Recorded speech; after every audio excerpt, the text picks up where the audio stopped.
starting. Oh, here we go. Right. So Assalamu alaikum, everyone.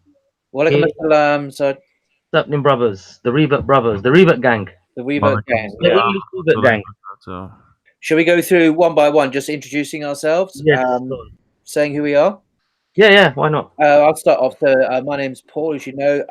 I've been a Muslim 10, 11 years now, and I became a Muslim in London. That's where I live, and it's been up and down, but I've learned a hell of a lot, and it's been an amazing experience, and I certainly intend to continue. But it'd be great if we could talk about our experiences and the issues that we faced and still face, and just see how we go. What about you, Jordan? How long have you been a Muslim? Yeah, salam alaikum. So I've been Muslim for 8 months. Took my childhood brother Hamza down at the park.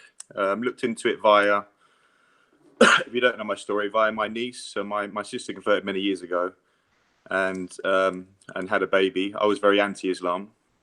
Looked into Islam due to my niece because I was worried for her. And after time, I saw that Islam was a beautiful thing for her, and then looked into it for myself. So I'm here, baby Muslim, still learning. Yeah. We can only see the top half of your head, by the way. Okay. No, it's all right. We can. Yeah. Is that better? Yeah, it's all right. That's fine. Because we don't want him too much away from the camera, then we can't hear him, if you know what I mean. Yeah. You can see that he's not just the top half of his head. The top half's much nicer than the bottom half. So. This is true. Okay, go back to where you were. Just have the top half. That's fine. English, British Revert. And we have someone from Leeds. Who's that in Leeds? Assalamu alaikum. I'm called Chris. My Muslim name is Isa. I live in Leeds. I converted to Islam in 2015. So 3 years I've been a Muslim now. I came to Islam through the likes of Tommy Robinson. So basically I was a part of the EDL for 4 years, and then from being on the... Oh my days. Is that Tommy Robinson giving you a call? He's warning you about the live stream. Come back, Isa. Come back. Yeah, so basically I always had questions about Islam and, you know, why were people here trying to convert us to this barbaric religion? And then I ended up falling up on a video about Jesus in Islam, so which I agreed with more than I did with the church. So that's what led me to Islam, is Jesus, really, you know. How did Jesus lead you to Islam? In being a prophet and not God, and not a son of God, it is more logical to me. Logical. When I went to the church, I never believed that Jesus was God or he was a son of God. I always separated the Creator from Jesus, even when I was at a young age. Right. So you're a Christian, obviously. Were you a Christian for many years? Still, I was like, this is mine. This is the life that I want to live. Is that because I always believed in Jesus no matter what. Yeah. So that's what brought me to Islam, is even though I didn't know what the video was. Yeah. For 2 months I watched Merciful Servant, and then I ended up finding out what it was. Even though I tried to deny it for like 9 months after that, you know, still led me to taking my shahada. I surrendered. Yeah. Have you been able to find sort of good Muslim friends in Leeds, in the area where you are? No, I'll be honest. I'm very disconnected from the mosque. I'm very disconnected from the local people. I don't connect with different cultures. Right. But I have one friend who recently converted called Jordan, and I spend a lot of time with him and a few other brothers. There's a thing called Leeds New Muslims here, which I spend a lot of time with a lot of the converts, and we spend a lot of time together. But other than that, it was more, you become Muslim, everyone cuddled you, loved you, and then 6 months later you never see him again. So that's how it is here and where I'm from. Leeds is quite heavily populated with Muslims, isn't it? I understand, compared to... Yeah, it's heavily populated. Not as heavily populated as Bradford, but it is good for first becoming Muslim, and it depends what you're looking for and what sort of person you are. I think. Yeah, it's interesting. You're obviously talking about, and this is probably where we can go with our discussion, is maybe not linking necessarily straight away to Muslim groups, because I'm in the same position where obviously I converted 8 months ago. I've been to a couple of masjids and not particularly had the best experience, so I've kind of stuck with the people I know at the moment, and we're all in the same group, aren't we? So the EFDAO will have a Facebook group, which has helped me a lot. I certainly don't have a Muslim network, and probably one of the reasons why I head down to Speaker's Corner is to get that kind of the brotherhood there, where I meet very lucky to meet a lot of them there. But in my own circles, I don't particularly have any networks as of yet.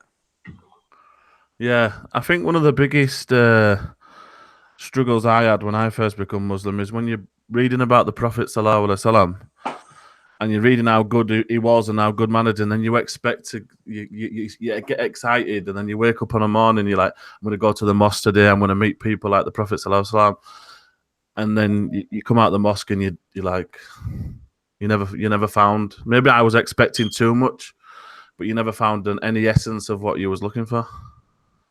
So you kind of back yourself off from them people because you see more bad than you do see good. I don't want to speak bad of the brothers, but sometimes you've just got to back away from them and sort your own self out. And you try to live like the Prophet Sallallahu Alaihi Wasallam. Paul, did you have a similar experience with that when you first converted?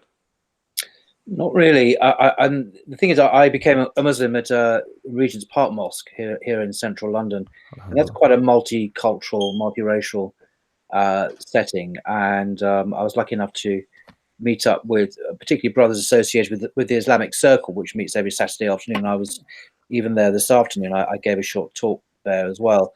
And there have been other brothers I've been hooked up with, and then we've fallen out, or our lives have gone on different ways.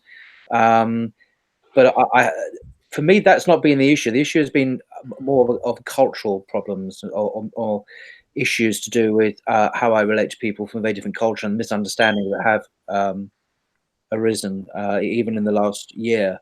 In me actually forgetting that we do come from different cultures and there can be misunderstandings. And I had so identified as a Muslim, I actually forgotten that I'm also an Englishman, and Alhamdulillah. And that actually brings its own perspectives and its own baggage, and there have been misunderstandings based on that to do with sexuality. There's been a misunderstanding there about what I'm about and that my intentions have been. But also a few other issues as well. I'm not particularly tribal when it comes to being a Muslim. I don't see us as a separate caste of people that need to be protected at all costs against the other British society. That kind of dichotomy I have never really been happy with at all. But I have been split, particularly in the last year, between my English identity and my Muslim identity in quite painful ways, particularly over issues of extremism. And how to respond to these issues, and also looking into the far right as well, particularly the alt-right and in nationalism and so on, trying to understand it and seeing that some of the criticisms they have of the way Muslims behave or are perceived to behave are actually have a point to them. And this came about at Speaker's Corner, where some Muslims have been involved in violent acts, and the criticism that we have not responded publicly to that we've just try to cover that up a bit or pretend it's not happened, and people have been saying from outside, no, why aren't you condemning this? And it's true, we haven't been until very recently. And anyway, it's all been quite of a trial for me, as it has for many people. But alhamdulillah, I'm coming through it with the aid of very solid, good brothers. I mean, it's great to know Jordan and most recently Chris and other people, friends of mine. Like, well, I'll go through a list of names, but it's those friendships that have helped to keep me going, I think.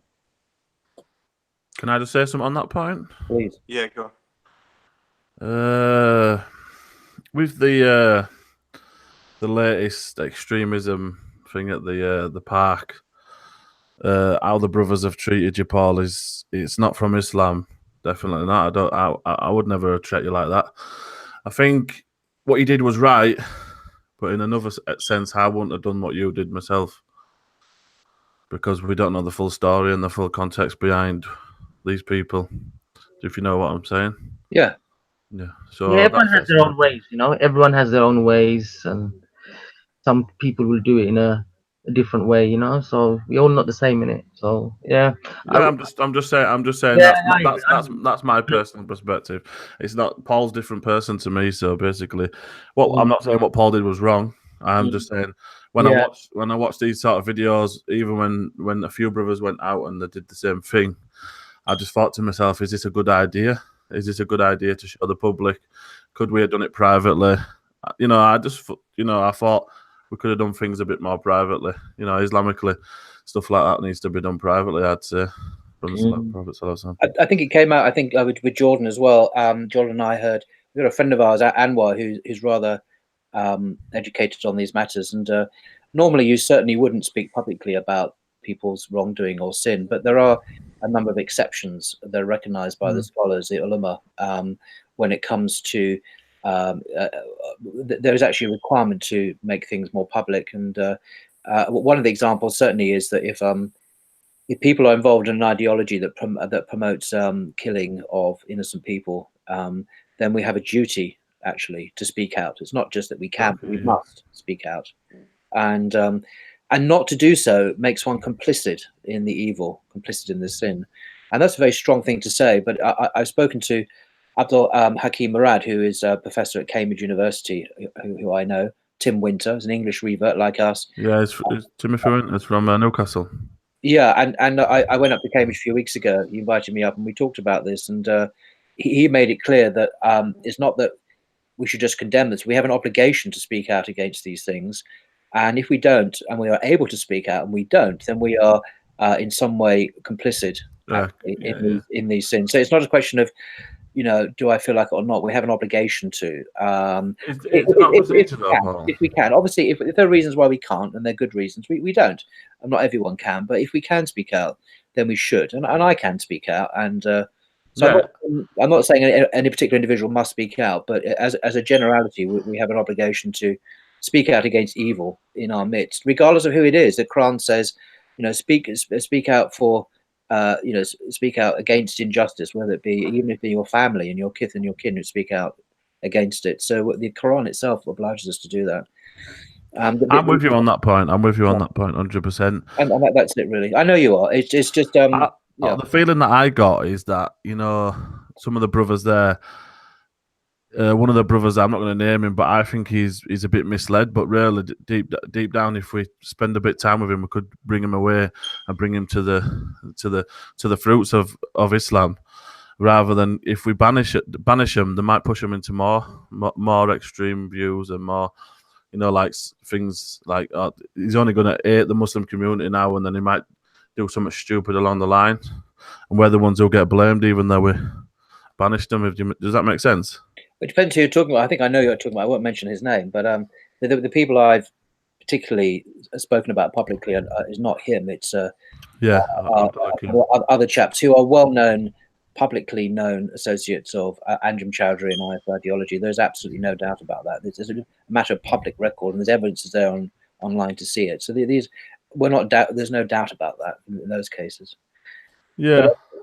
Yeah. I don't think I've got enough. I don't think I have enough knowledge to condemn them. I think that's what I'm trying to say. If you get what I'm saying, I think you do. I think you do. You know that terrorism, it's called hariba in Sharia. It is actually a recognized category in Sharia. Always has been, and it's actually punishable by death in certain circumstances.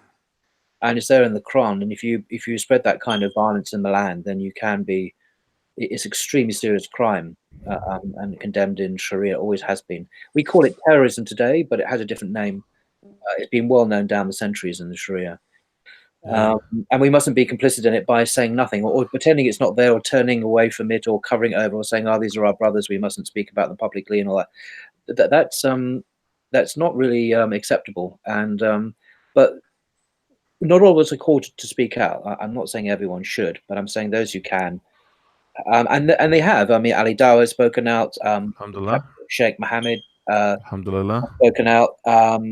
but and Shamsi has spoken out, of course, Anwar. So the dam has burst. People are speaking out.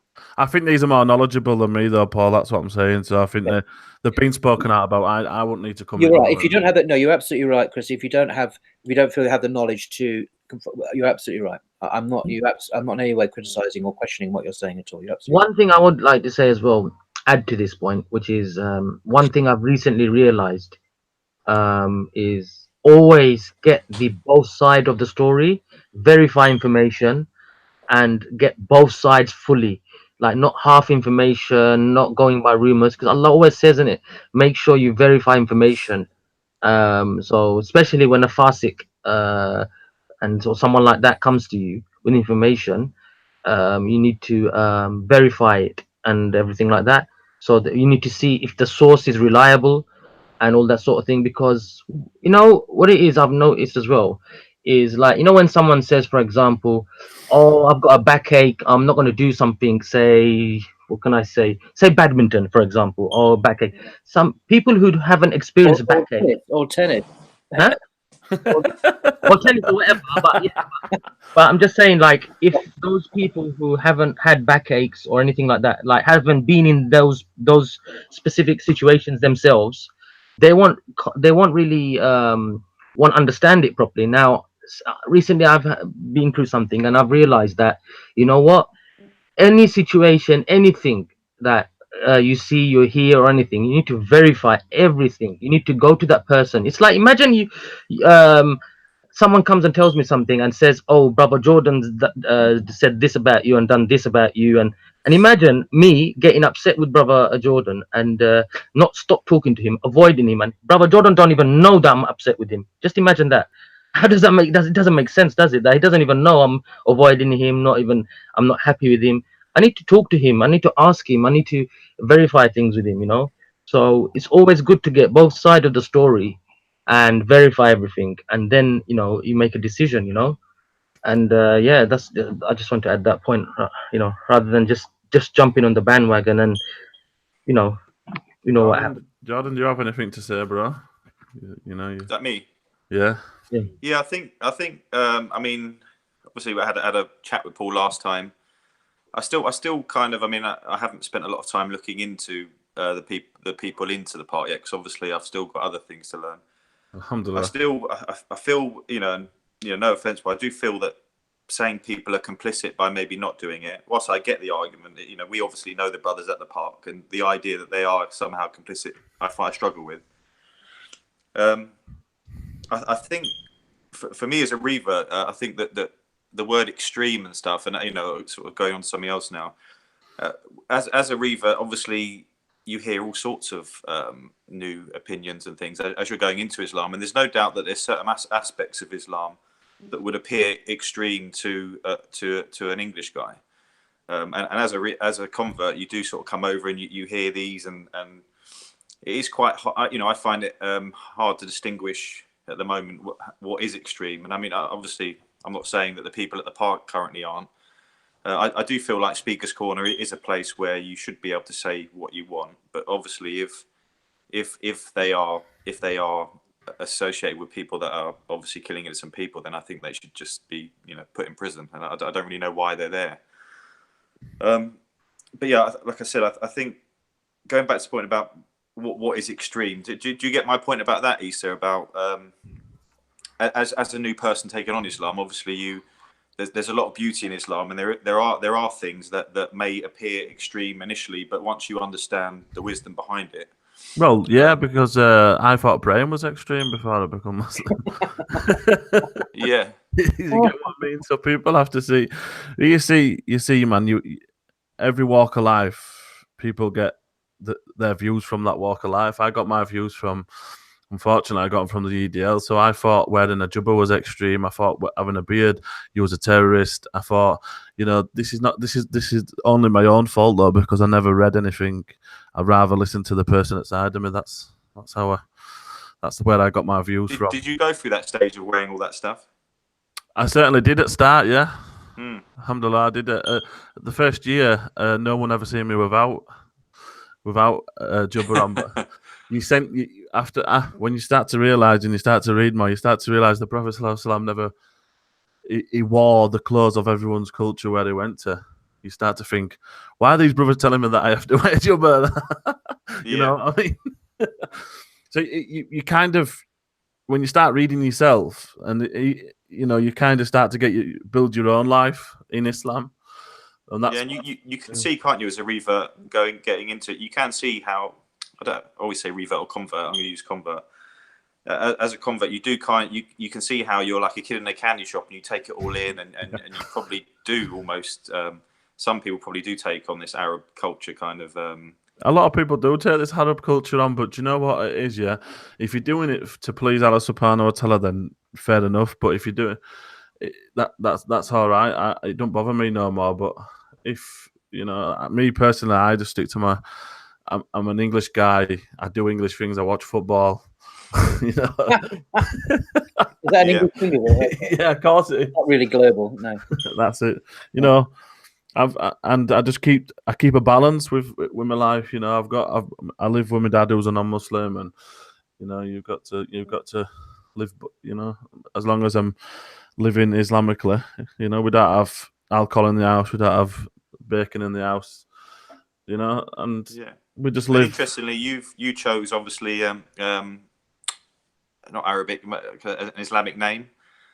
So you obviously adopted Isa. Paul, you obviously decided not to go that way. I took the name Bilal, but I haven't much used it simply because everyone was saying I needed a Muslim name, but I don't use it. Yeah.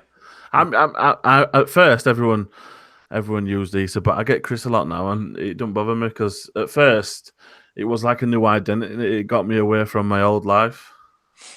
If you get what I'm saying, it took some of the my life away, from past.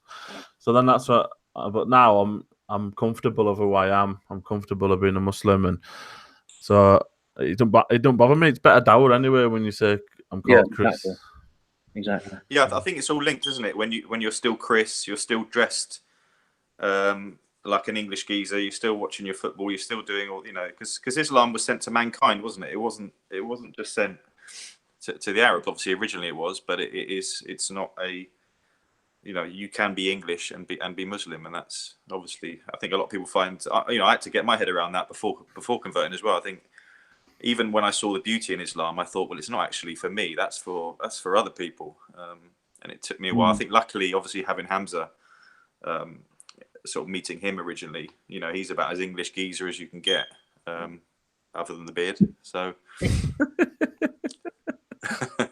I think the most important thing is your prayer, man, rather than thinking about your outwards, man. You've got to concentrate on the inwards. Guys, sorry to disturb you. Guys, I got a question. Sorry to you can carry on after when I ask the question. People are asking in the live chat. If you guys keep a quick eye on the live chat on the YouTube, so you can. Okay, people are asking, how are your old friends and English people and your treating you guys? They would love to hear about it or that. Say that again.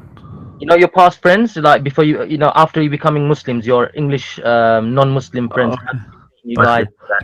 All three of you answer. Friends, like before Muslims, your when you guys using the YouTube app here, what you do, put the sound down to 0. Yeah, just mute that, Paul. Yeah, mute the sound on the YouTube and just watch the live chat so you can check the. How do you look at the comments on a phone? What you do. Hamza is Welsh. He's not Welsh. He's from Manchester, bro. You press the. Have you got an iPad or anything, or just this device? No, I haven't lost my EDL friends, to be honest with you. Actually, I'm closer to my EDL friends than I was. Okay, hold on a second, guys. Let me just tell brother Paul. Brother Jordan, how to do this. What you do, brother? Have you got an iPad, or you're just using your phone at the moment? I'm just on my phone.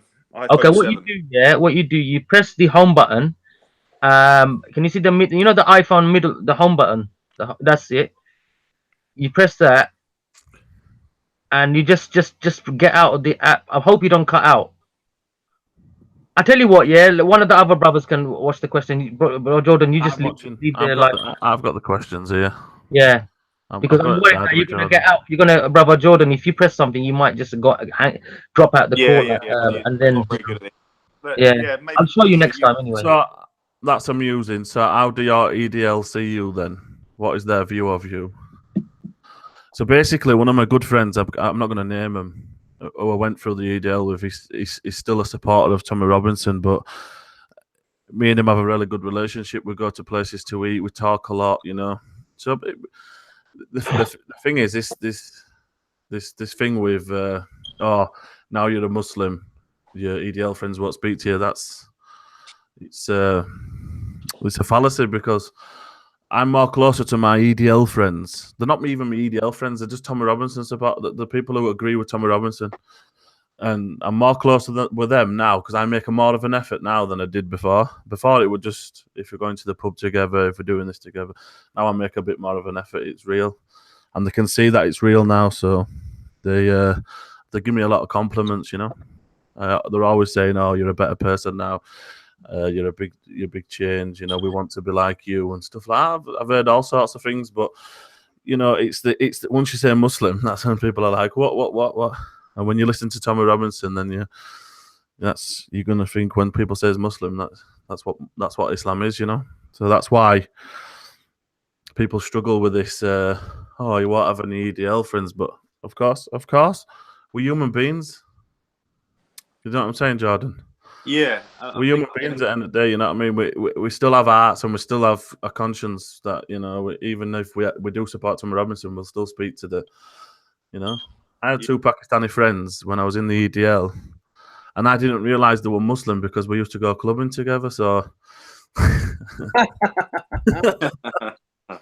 but the EDL and Tommy Robinson is all about Islamophobia. So how do they reconcile your conversation? That's interesting. So basically, what they do, is ask me questions, and then I'll get them answers from the Quran and Sunnah of the Prophet ﷺ, and then we discuss and we go into it more into more detail. And then when they realise what Tom is saying is out of context, then they're like, "Wow, subhanallah." They're like they don't know what to say. But some of my friends have come away from giving any money to Tommy now because of the new epidemic of new jackets and big houses and all this. This is not what it all started, why it all started. So yeah, I think just having a conversation with them, and even if they do speak bad about Islam, I still give them the time of my day. You know what I mean? It's what would you do, Jordan? Would you just disconnect from your friends if they were talking bad about Islam, or would you carry on?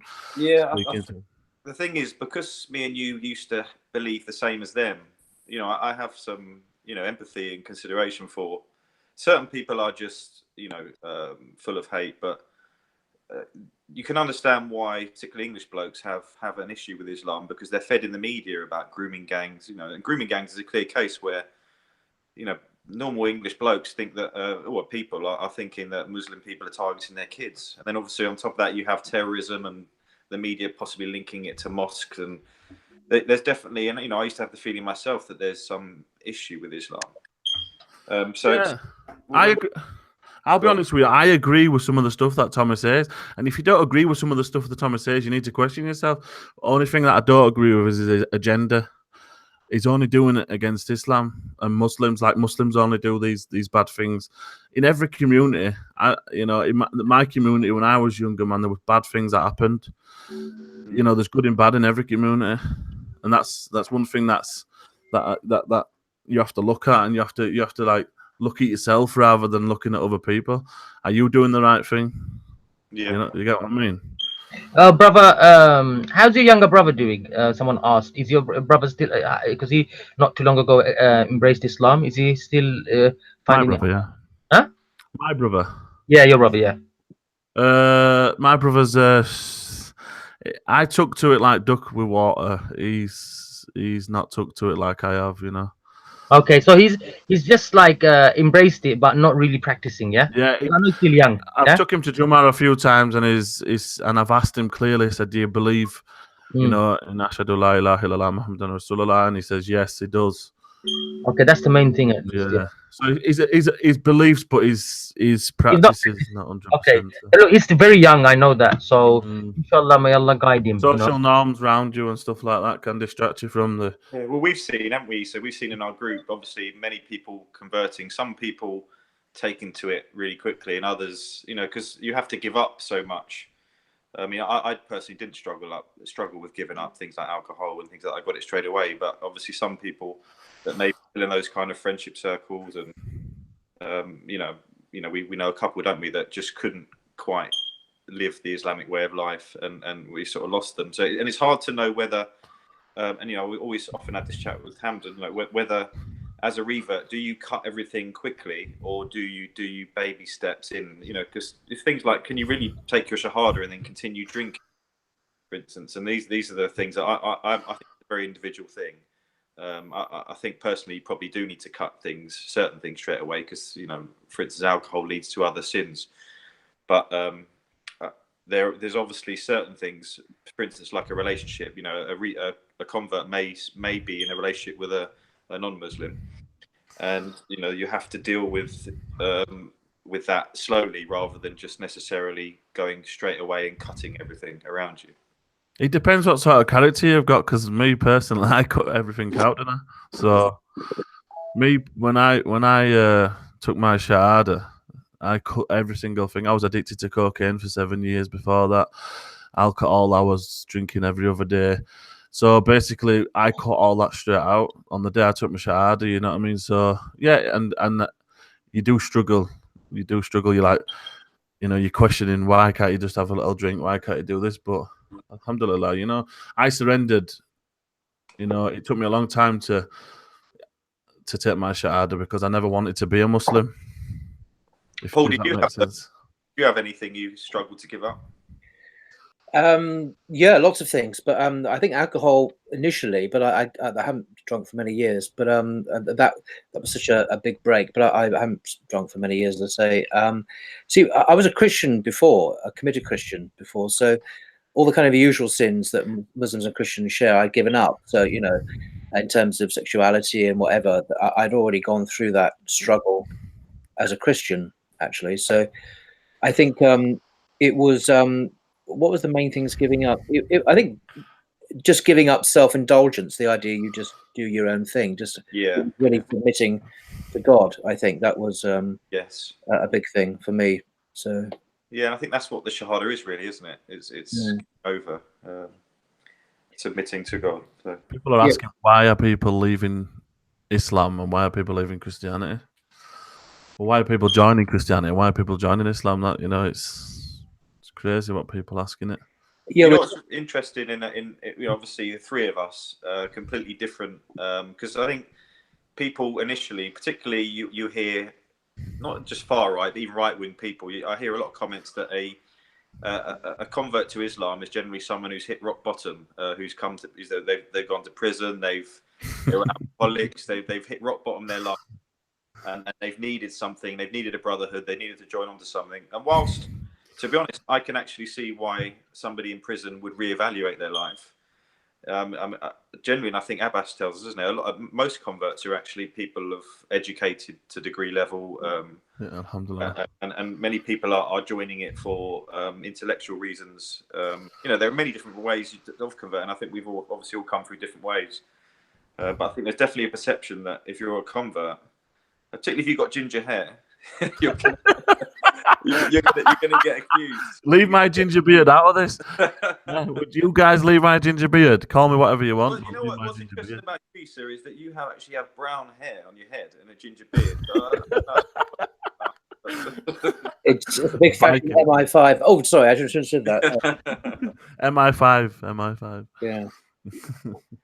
Yeah, we get. I mean, what about the? Let's get controversial. What about the cultural thing? Because we're English guys, and you know, what are your thoughts about that, Jordan? I mean, how do we relate to people who are, you know, our brothers and sisters in faith, and yet culturally they're very different from us, and we don't. Yeah, if I talk about, I mean, to be honest, I mean, and we obviously had that chat on YouTube on COE. And you did mention a lot of cultural things that I probably felt I haven't experienced yet. I mean, you've obviously been in it a lot longer than me. But for instance, my experience is in masjids and things. I went into a masjid that was fairly Somali populated. And for instance, when I went in, I found them quite aggressive initially off the bat. When I stood in prayer position. They were kicking my legs, and at the time, I had no idea what it was. Kicking your legs.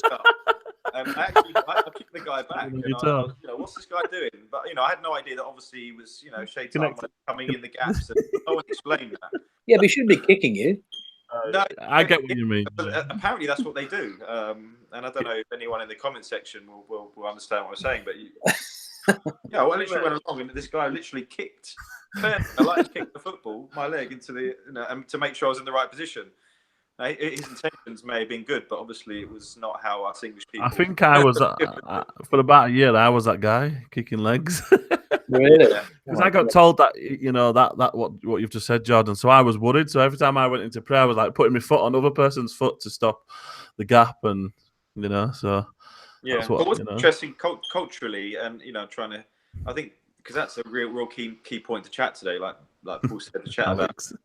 Is cultural differences, because I obviously I know a lot of English reverts through my group and stuff, but meeting other Muslims, have I found much of there are definitely cultural differences, and I have found myself almost 100%. You can see in certain nationalities that their culture creeps into their Islamic way of doing things, and as a convert, you have to kind of differentiate and spot which is which, so that you don't necessarily think that that's Islam.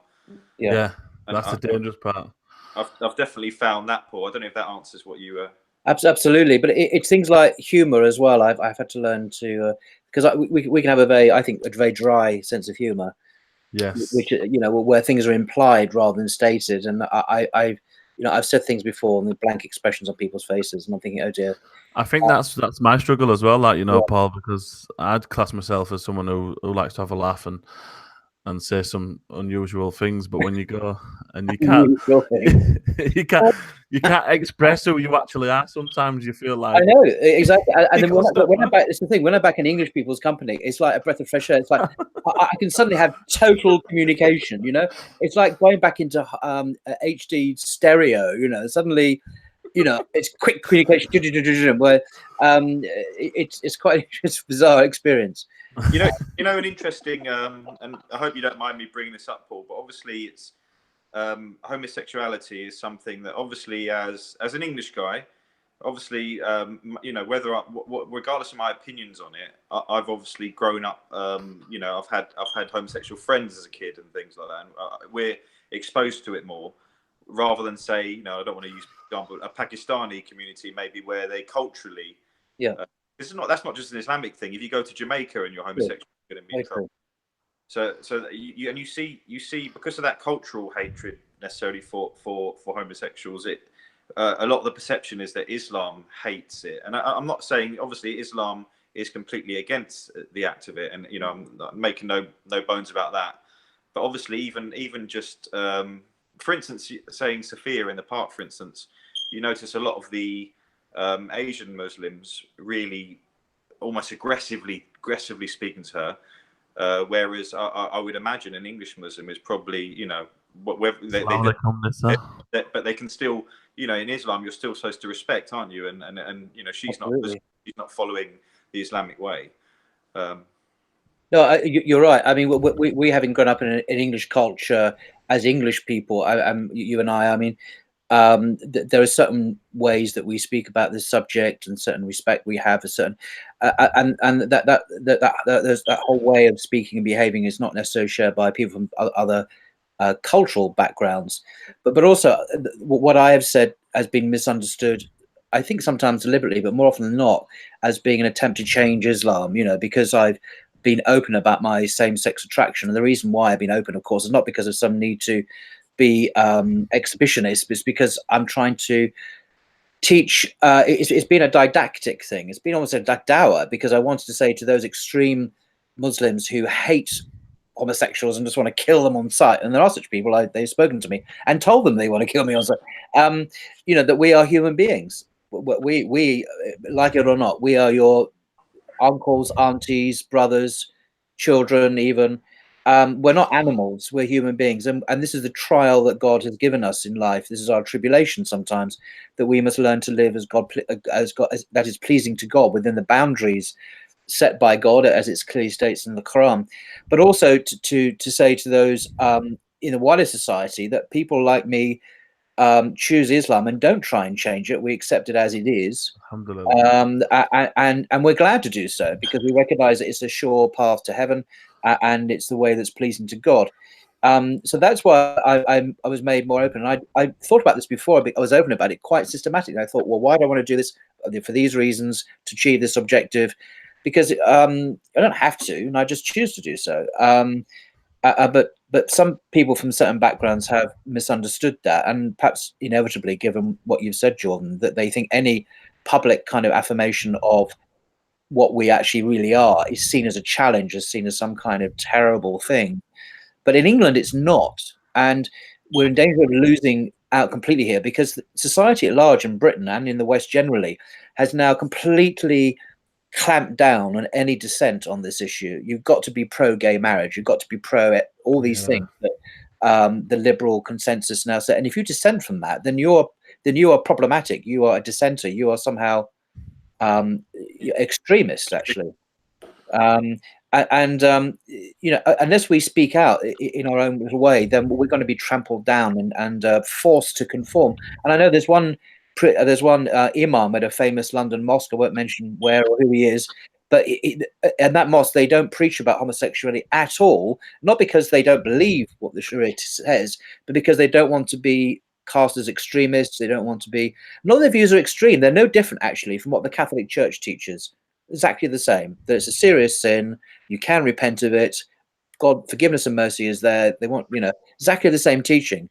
But if they were to say that from the pulpit, they would feel that they'd have demonstrations. They might be, prosecuted. So they say nothing. They don't preach about it at all. And this kind of self-censorship in the face of overwhelming, demands to conform to a liberal agenda is where we're at. So my desire to speak out is to try and punch that in a very small way by saying, actually, I agree with Islam. I accept Islamic teaching. I have same-sex attraction, and I'm a human being. And that's my message, basically. It's not to challenge. Wouldn't there be more reward in refraining from the act, being a Muslim? So if you're a Muslim, and then you refrain from them actions because you get them desires, but you refrain from it, wouldn't there be more reward in refraining from them actions? But we all have our challenges to sexuality. I mean, heterosexuals who are not married, the people who can't marry because they for all sorts of medical reasons, that they just haven't met the right person, maybe for all sorts of physical and other reasons, they also face the same challenge that I do. So I think it's quite interesting that, Paul, you came out and you said, I'm Muslim, but I'm attracted to the same sex and whatever you said, and then, but basically, what bothered me though is how many people actually turned around and said it's not acceptable even to talk about it. Which, if you don't talk about it, you're never going to talk about the problem that you're going through. And how do you move forward if you can't speak about it? Do you get what I mean? That's one big problem. I keep on talking about it because, like I am now, we're talking about it. Thanks, but Jordan brought the subject up, and I think that's an appropriate thing for Muslims to do in Britain, is to talk about this openly, but in a way that's respectful for the humanity of people we're speaking of, but also to accept and the parameters that the boundaries that God has laid down for acceptable behavior, which is only in heterosexual marriage.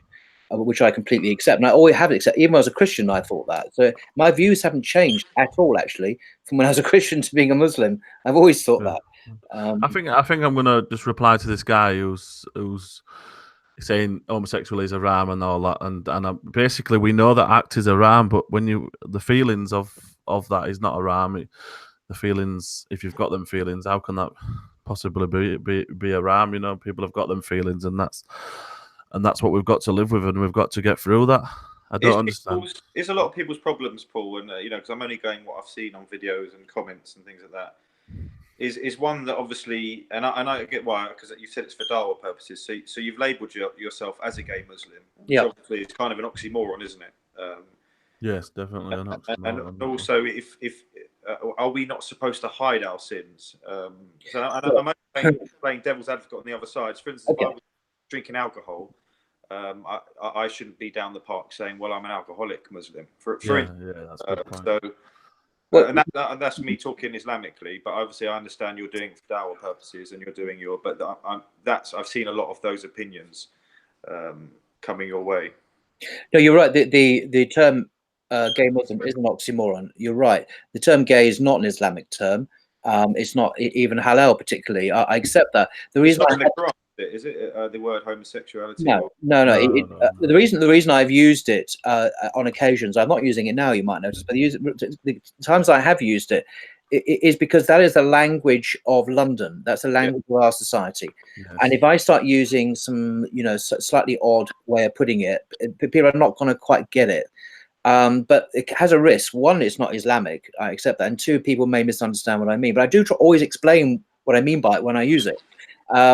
But it's just the language in this country that we use, the same language in America. This is I speak English in 2018, and that's what it means.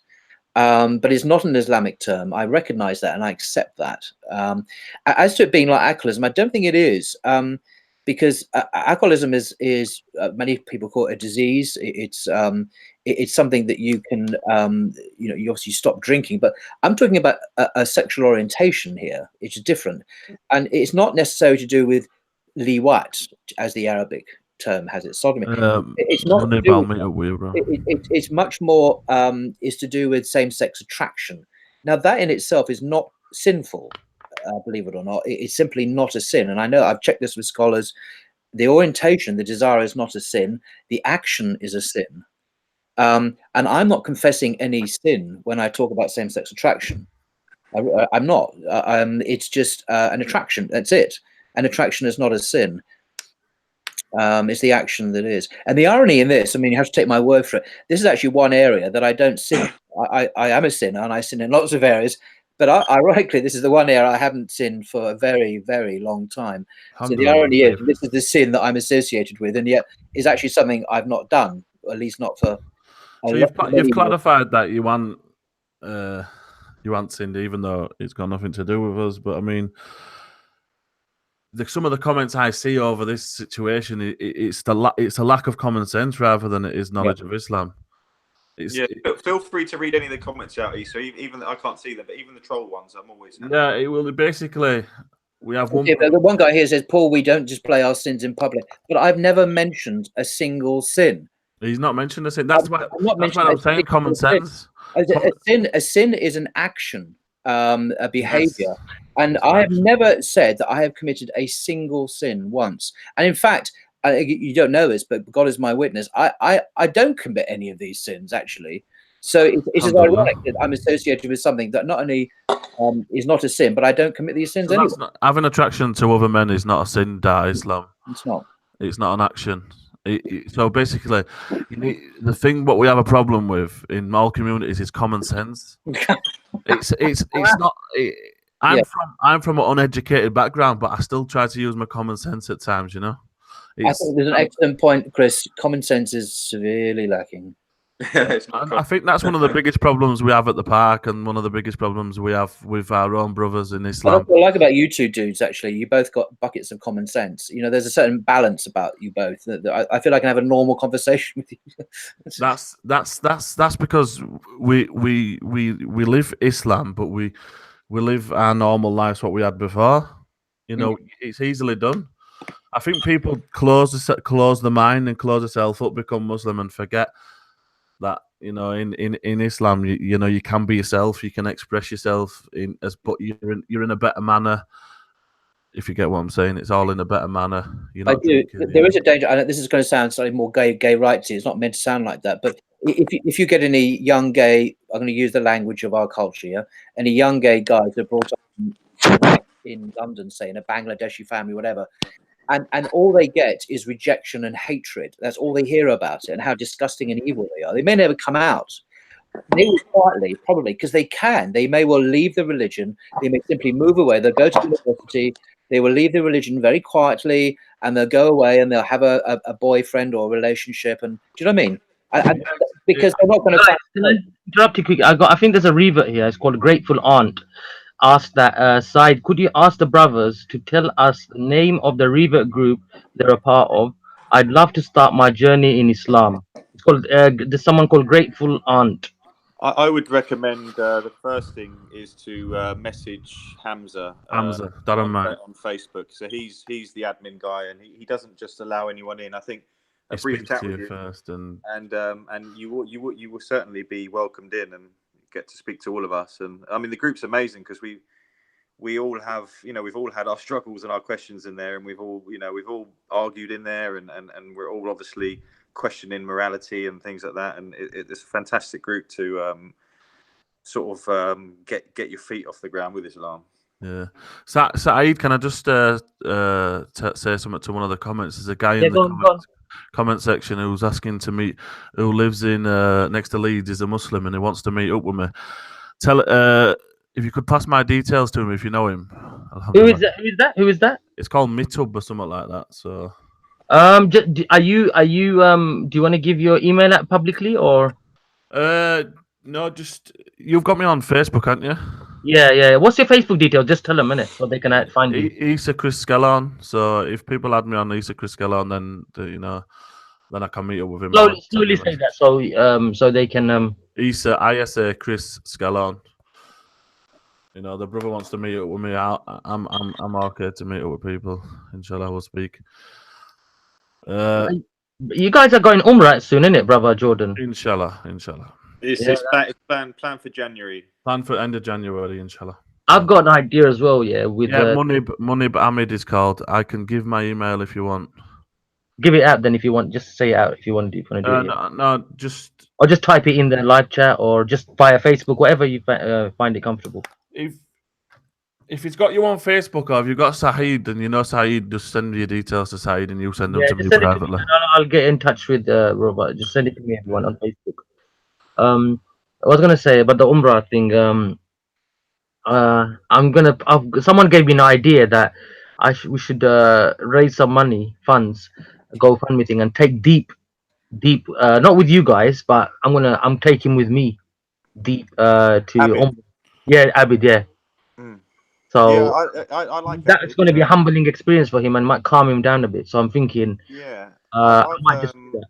I'll say a couple of things about it, because I've I come onto your live panels a couple of times, and I've been really surprised how brothers have treated him. Actually, I know on YouTube he has, he's obviously had that thing with respect, and there's he may look like at the park he's done some things that he probably regrets himself, but he's been pushed. He's a good brother, and especially people, when you take his age into consideration, and we should really be guiding young reverts like that.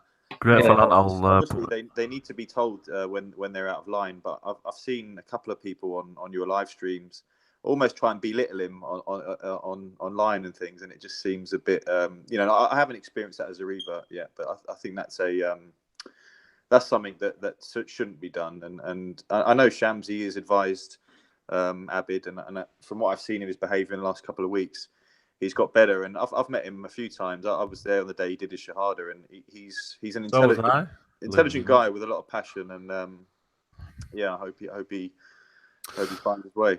I've got a little soft spot for Abid. Abid, yeah.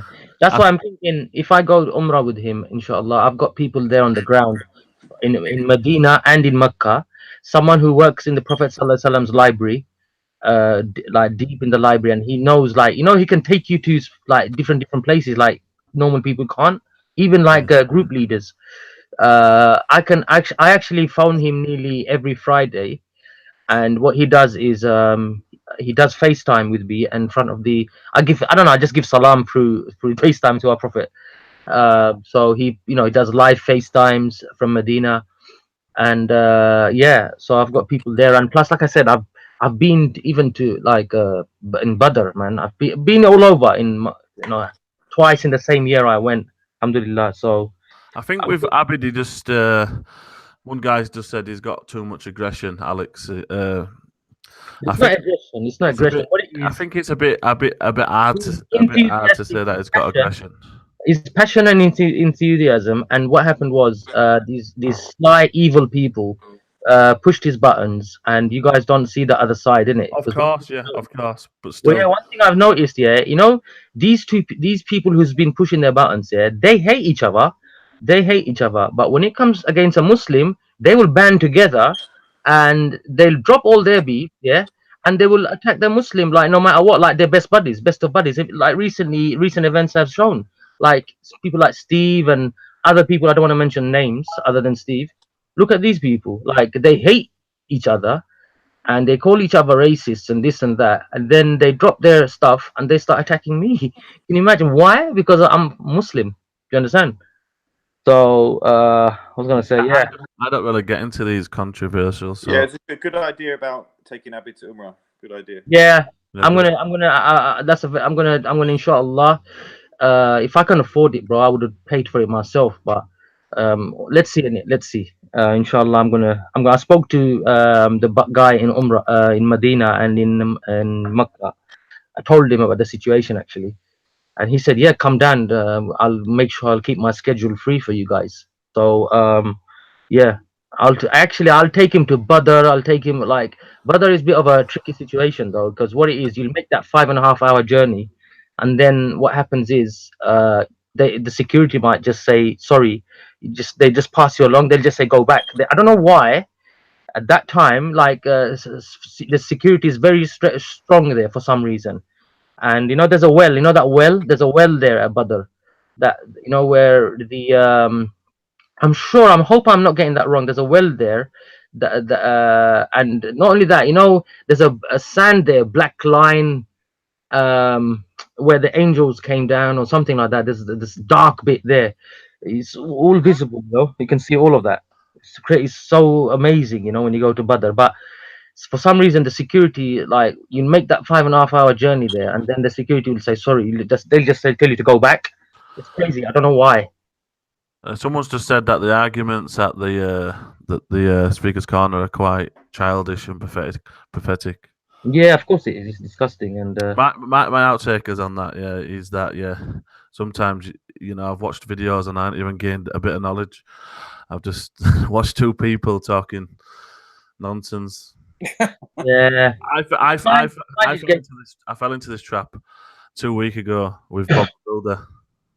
And I've come away from that, and it's made me reflect on what am I doing, why am I even talking to people like that? Because before that conversation, me and Bob was having a great conversation on Christianity and stuff like that, and then boom, cameras come on, and as soon as the cameras come on, you see how people change. But I wasn't ready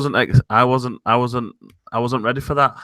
Yeah, so I was like, what's going on here? Bob the Builder is a man who's incredibly extreme and twisted through his, I think, encounter with very outspoken Muslims, and he's been radicalized by his own ideology. I would certainly class him as a hater and an extremist, and you can see it, the vicious kind of attitude he has in his eyes and his expression on his face. Yeah.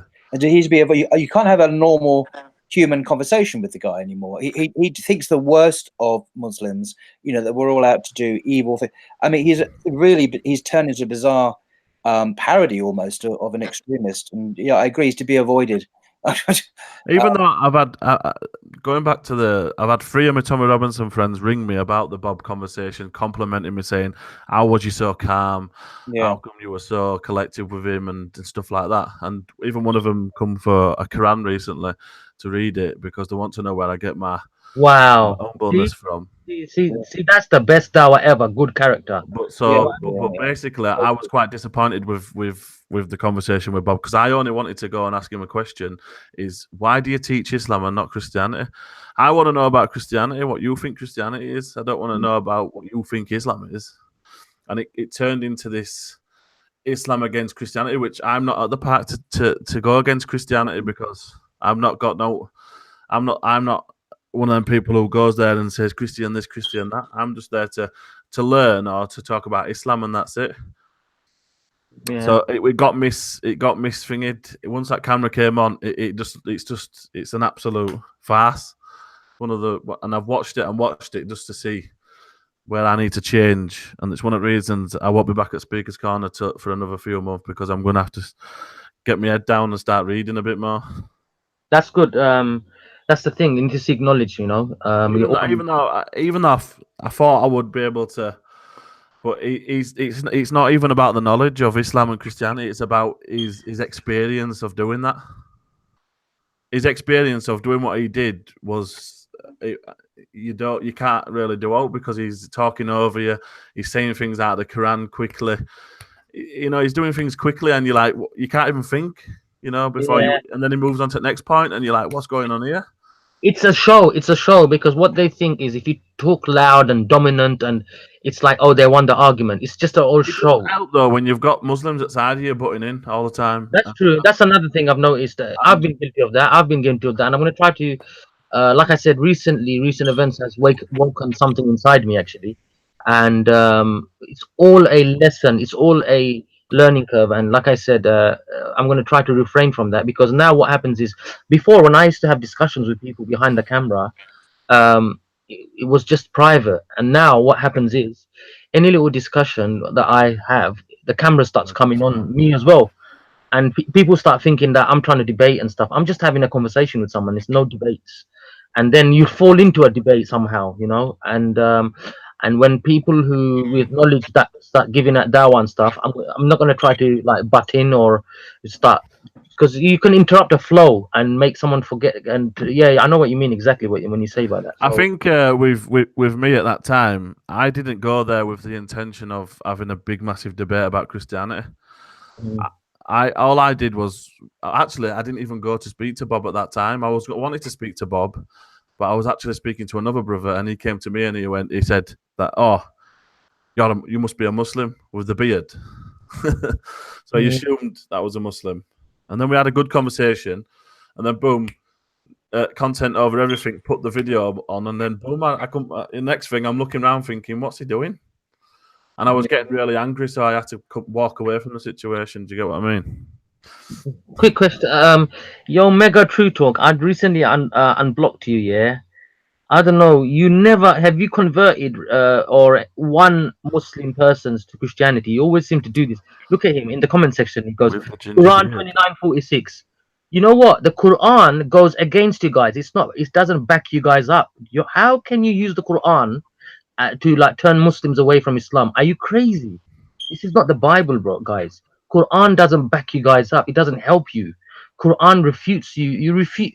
You know what? Like, you know David Wood, when he says Allah subhanahu wa ta'ala praise to our prophet.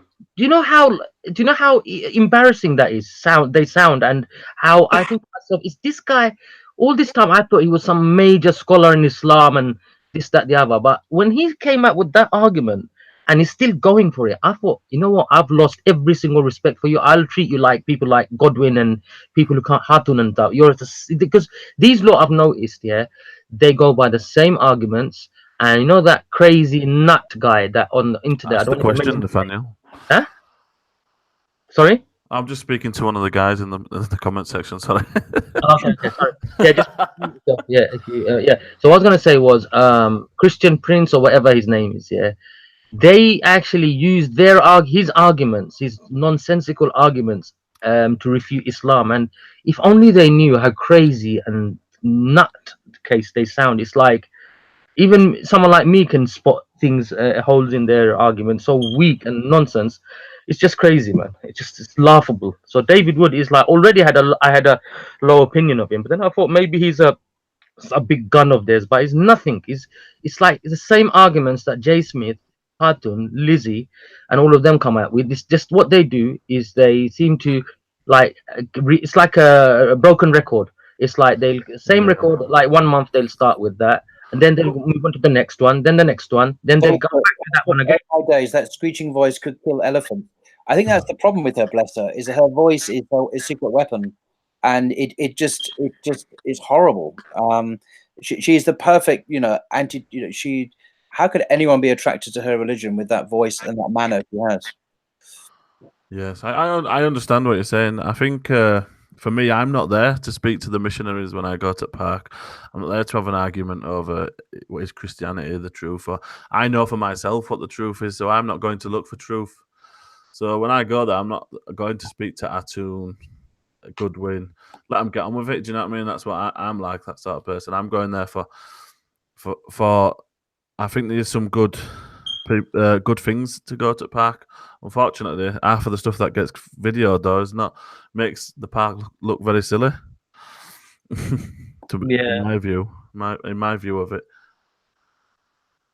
Hold on, I got I think he wants to join, brother Abdullah from America. So I'm just adding him to the group. America. I'm gonna slowly start adding one or two. You know, brother Hussein and Or saying what? brother Hussein, Street Odin TV. He's a good brother. Yeah. Or saying Thomas, very nice. Yeah, brother. that's it. I Oh, think. yeah, Brother Hussein's a Revert, isn't he? Yeah. He's a Revert. Yeah. Yeah, he's a nice chap. Yeah, if he's Yeah, not, I'm trying to. I tried calling him. Let me just add him, and maybe he can just join. Hussein, brother Hussein, if you're listening, I'm trying to. I've added you to the group. You can just join.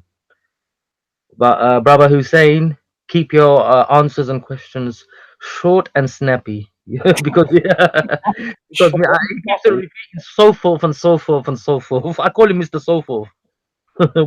Just watch when he comes on. So forth, oh, so forth. bless. Abdullah and what is it, brother Hussein? If you're listening, I've added you to the group so you guys can join. And brother Hussein, aka so forth, can join as well. What am I saying? Any other questions, guys, in the live chat? Well, let me see. It's flashing. The comments are going so fast. I can't even. Yeah, I know. I can't even like. Brother Isa, brother Isa. Do you want to join the panel? Brother Isa, he's a Revert as well. Brother Isa. Yeah, is that brother Isa from the park? My brother Isa. Yeah. Assalamu alaikum rahmatullahi barakatuh. Brother Isa, assalamu alaikum, brother Isa. I asked him, you know what? Yeah, I unintentionally, I didn't know that. I said to Isa, yeah, I go, Isa, man, what sort of nickname is that? Frimpony. He goes, that's my name, man. I go, oh, sorry. And I was like, what sort of nickname have you picked there? He goes, that's my name. I was like, UK, brother. Me and Isa are free speech UK brothers, man. We have a good laugh on there, man. Isa, hold on. Isa, I'm going to send you the link. If you want to join, bro, you can. 1 second. Hey, salam, brothers. This is Abdullah. Came Assalamu alaikum. Random exposer in the house. Oh my God, everyone thought I was random exposer. Look, I'm talking and random exposer's typing. How is that going on? All these troll channels, I'm in charge of them, man. Private joke, guys. Anyway, hold on. Let me send the link. Yeah, I just have a recommendation for you guys when you go to Umrah, inshallah. When you go to Medina, you're gonna have a tour guide, obviously, who speaks Arabic. That's always best. But when you go to Medina, try if you don't have a ride or anything, and you want to go tour the areas of where the certain areas are, where the Prophet and companions and the family used to pray, and yeah, I remember that player as well, Alex. Yeah. I would recommend you find a taxi with because when I went, there was an older gentleman, very white beard older gentleman, who spoke Arabic, and he gave us a tour of everything. He showed us where the battle was, in the Battle of Uhud. He showed us where the mountain was. He showed us where the grave sites were. He showed us where Fatima alayhi salam used to pray, where Khadija alayhi salam used to pray, and he showed us all the very important. So he took us to Masjid al-Qiblatain, which is the masjid of two directions, basically it's called, where it has directions towards Jerusalem, which they used to pray to before they changed the Qibla to the Haram. And he showed us everything, all the historical sites. So I recommend you do that. And he'll give you all people like that. There's a lot of them in Medina. They're very generous, though. The elder gentlemen over there, they love to show the tourists and the Hajjis, basically where the sites were and the historical background, and give you lessons and stuff. So I appreciated that aspect of my Umrah. So hopefully, if you guys, inshallah, Allah allows you, if you find somebody who's a taxi or maybe some older gentleman, maybe he can do that for you guys. There's a lot of people who live in Medina who are well knowledgeable, the older generation. So yeah, big up random exposure. Big up random exposure. Yeah, go on, guys. Sorry. Yeah, so go ahead. Just ask if you have a tour guide. Just make sure to ask around for an elder gentleman who knows anything about the sites of Medina and stuff, and it will be beneficial. Okay, brother Isa said that his daughter's in his lap, trying to put her to sleep, I think. So he said next time he would to do an early one, then he can join, because around these times, he's trying to put her to sleep, so he won't be able to talk properly. So brother Isa won't join. But if we do an early one next time, inshallah, brother Isa, I'll add you, bro. Inshallah. Is that the same brother Isa from the park? Yeah, Isa, Sunni Isa. From, yeah. Okay, good. Don't worry, he hasn't boycotted me. No, I know. Anyway, but anyway, so yeah, man. Any other topics? I had a couple questions, but I don't know anymore. That's basically my main One question. thing I will quickly say as well to brother Jordan and Isa, brother Paul, are you going to Umrah as well, or Inshallah, inshallah. let me know if you know when you plan to go, inshallah, soon. Yeah, let me know. Anyway, what I was gonna say was, make sure you know when you go to it's called Riyadul Jannah. It's a place called Riyadul Jannah. Basically, it's a place Allah Subhanahu wa Taala, a piece of Jannah, heaven. It's in the Prophet's mosque. Actually, a piece of heaven, Jannah. Now, Yeah. when you go and queue up there to pray 2 rakat of salat there, just watch the feeling. I'm telling you right now, yeah, it's oh man, you know what was happening? I was queuing up to go to pray in Riyadul Jannah, and then what it was? I was like, it's about 45 minutes. I was like in the queue or something like that, and then towards the middle of it, I was thinking, oh man, I'm gonna have to like go to the toilet. Like I wanna like and then I thought, oh my god, man, I'd have to rush it now. And then what happened was, as soon as I entered Riyadul Jannah, bro, everything, all of that went. I didn't have to go to the toilet or nothing, and it was like this calm feeling. Can you imagine a place of paradise? I prayed there too. It was crazy. Me and my uncle. I'm telling you the feeling. So what you guys should do, yeah, remember this, yeah. If you want to relax there, what you do, as soon as the guards, they will come. They'll give you about 5-10 minutes, 15 minutes, the max, and they will try to like usher you out towards the Prophet Sallallahu Alaihi Wasallam's Baba Salam gate. Towards his where he's buried and stuff. It's all inside the masjid. What you do, yeah, as soon as the guards come, what you do, you straight away you act like you're praying the salah, you're in the middle of the salah. So as soon as they go away, then you just relax. As soon as they come towards you, just act like you're praying salah, so they won't kick you out, like they won't rush you out. But that's what I did, and I actually spent at least an hour and a half. I just didn't want to come out of there. I'm telling you, man, I felt like I was like, oh, the calm feeling, and that, oh man, I just can't explain the beautiful feeling that I felt in Riyadul Jannah. And look into it, how the story of Riyadul Jannah and how that happened. I think Angel Gabriel, wasn't it Angel Gabriel who's the one who brought Angel Gabriel?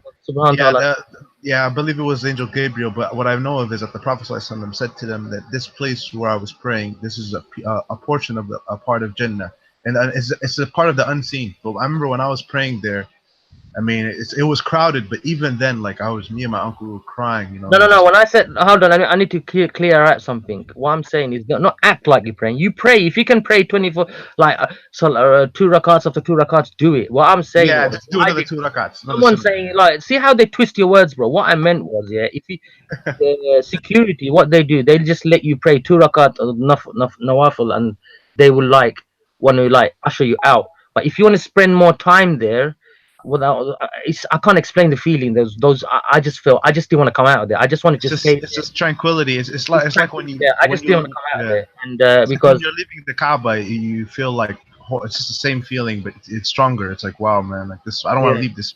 It's so comforting too. It's crazy. I just don't want to leave. I just didn't want to leave because imagine, yeah, I remember, and I was thinking to myself, wow. I was so desperate to go to the bathroom and stuff, yeah, and I was thinking, I won't be able to spend much time there, and now look, I don't want to come out. All that is gone. It's like my system's like recharged or something. I don't know. I can't explain it, man. It's just you forget about everything around you. I would love to hear the brother Jordan and brother Isa when they come back and tell me when they experienced like Riyadul Jannah, and when you see the Prophet's grave, when you see Mount Uhud. And if you can, I doubt it, you guys will go there though. Badr, if you can do Badr, man, that would be another amazing thing, because there's a well there, and people say it tastes better than the Zamzam water, the well of Badr. Where I think where the Jews, the enemies of at that time, some of a Jewish tribe poisoned it, I think. And Prophet Sallallahu Alaihi Wasallam just put his saliva in that water, and it basically turned that water, killed the germs and everything, the toxins. Poison. Yeah. And now that people who drank from that well, they say it's such a sweet water. It's like I don't know, man. It's like it's like. Yeah.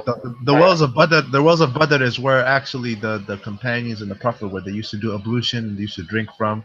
And it was actually the same wells that the Quraysh pagans that they tried to take, because they were marching in the desert thirsty and they couldn't take it. But what they ended up doing, I believe, was put rocks in the well so that the Meccans couldn't get at the water. So it was it's the same very historic well. And you know the sand there. If you go to Badr, check this out as well. There's the sand. There's a part of the sand there. It's all dark. It looks like it was burnt there.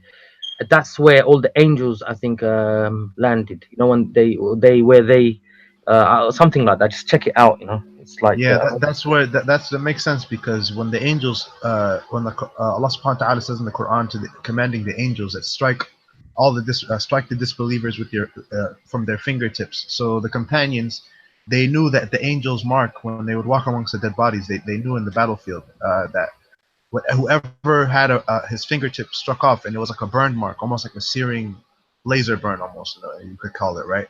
Whoever had that burn mark on their fingertip, right? That's somebody who the angels struck off. So a lot of non-Muslims get that mixed up, which is like they say, oh, Allah commanded you to strike the fingertips. No, that's the command from the angels. Allah is instructing the angels, go and strike them every fingertip in the battlefield.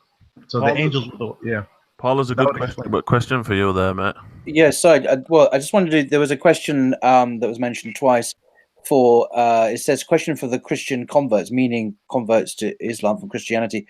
What attracted you more to Islam than to other monotheistic religions like Judaism and Unitarianism? And that's a good question. I mean, just speaking for myself, I mean, I was a Christian before, but and so I was familiar to some extent with the teaching and life of Isa, of Jesus. Judaism denies that Jesus was the Messiah, and so Judaism, however attractive it was on other levels, its theology is very good. You know, its concept of God is very pure, but it rejects Jesus. And so it was kind of a non-starter for me. I think Unitarianism is kind of a philosophy. It's not really a revealed religion. It doesn't claim to have been given to a prophet or a messenger. And so, yeah, I'm a Unitarian now, but it's not based on any revelation, any book given by God. So Islam is the only religion on earth that actually, as an article of faith, Aqidah, that we must believe in Jesus. And is the only religion that takes Jesus as a person sent by God. So it was an obvious thing to look at Islam ultimately. And then, of course, once I discovered the life of Prophet Muhammad, peace be upon him, and the Quran itself, then the path was much easier for me. Did the Trinity ever make sense to? It's always been Christians. When I was a Christian, it was a paradox. So it wasn't meant to be rationally intelligible. As a Muslim now, I see it as false. I don't think it's a true concept of God anyway. So it was never really something I understood in that sense. Brother Paul, I have also a question for you. I heard from a friend of mine who is Hebrew. He was a Hebrew Israelite, but he converted to Islam, and he said from reading the Old Testament and a lot of its scriptures in Hebrew, that he actually found that the Jews, I mean the Israelites of the past, when they would call the names that they were given, like Eloch and El Shaddai and El Elyon and all these other names, right? The name Elohim was only strictly given for judges or men, like an honorable title for men, like honorable men, pious men. So Elohim was given for judges or men or angels or something. It was never actually used descriptively for Allah. So my question is, because I think this is the same way with that sounds the same way with the New Testament, where the Christians like to claim that Jesus claimed he's Elohim, and even if we were to go with that idea that they claim that he said he's Elohim, then that would mean that Elohim is not actually a descriptive name for God. It's only used for judges and angels. So he never actually called himself Eloch or El Shaddai or El Elyon. He actually just called himself Ben Elyon, not El Elyon. So, I mean, have you heard this before? Because I recently discovered this. I'm not sure I agree.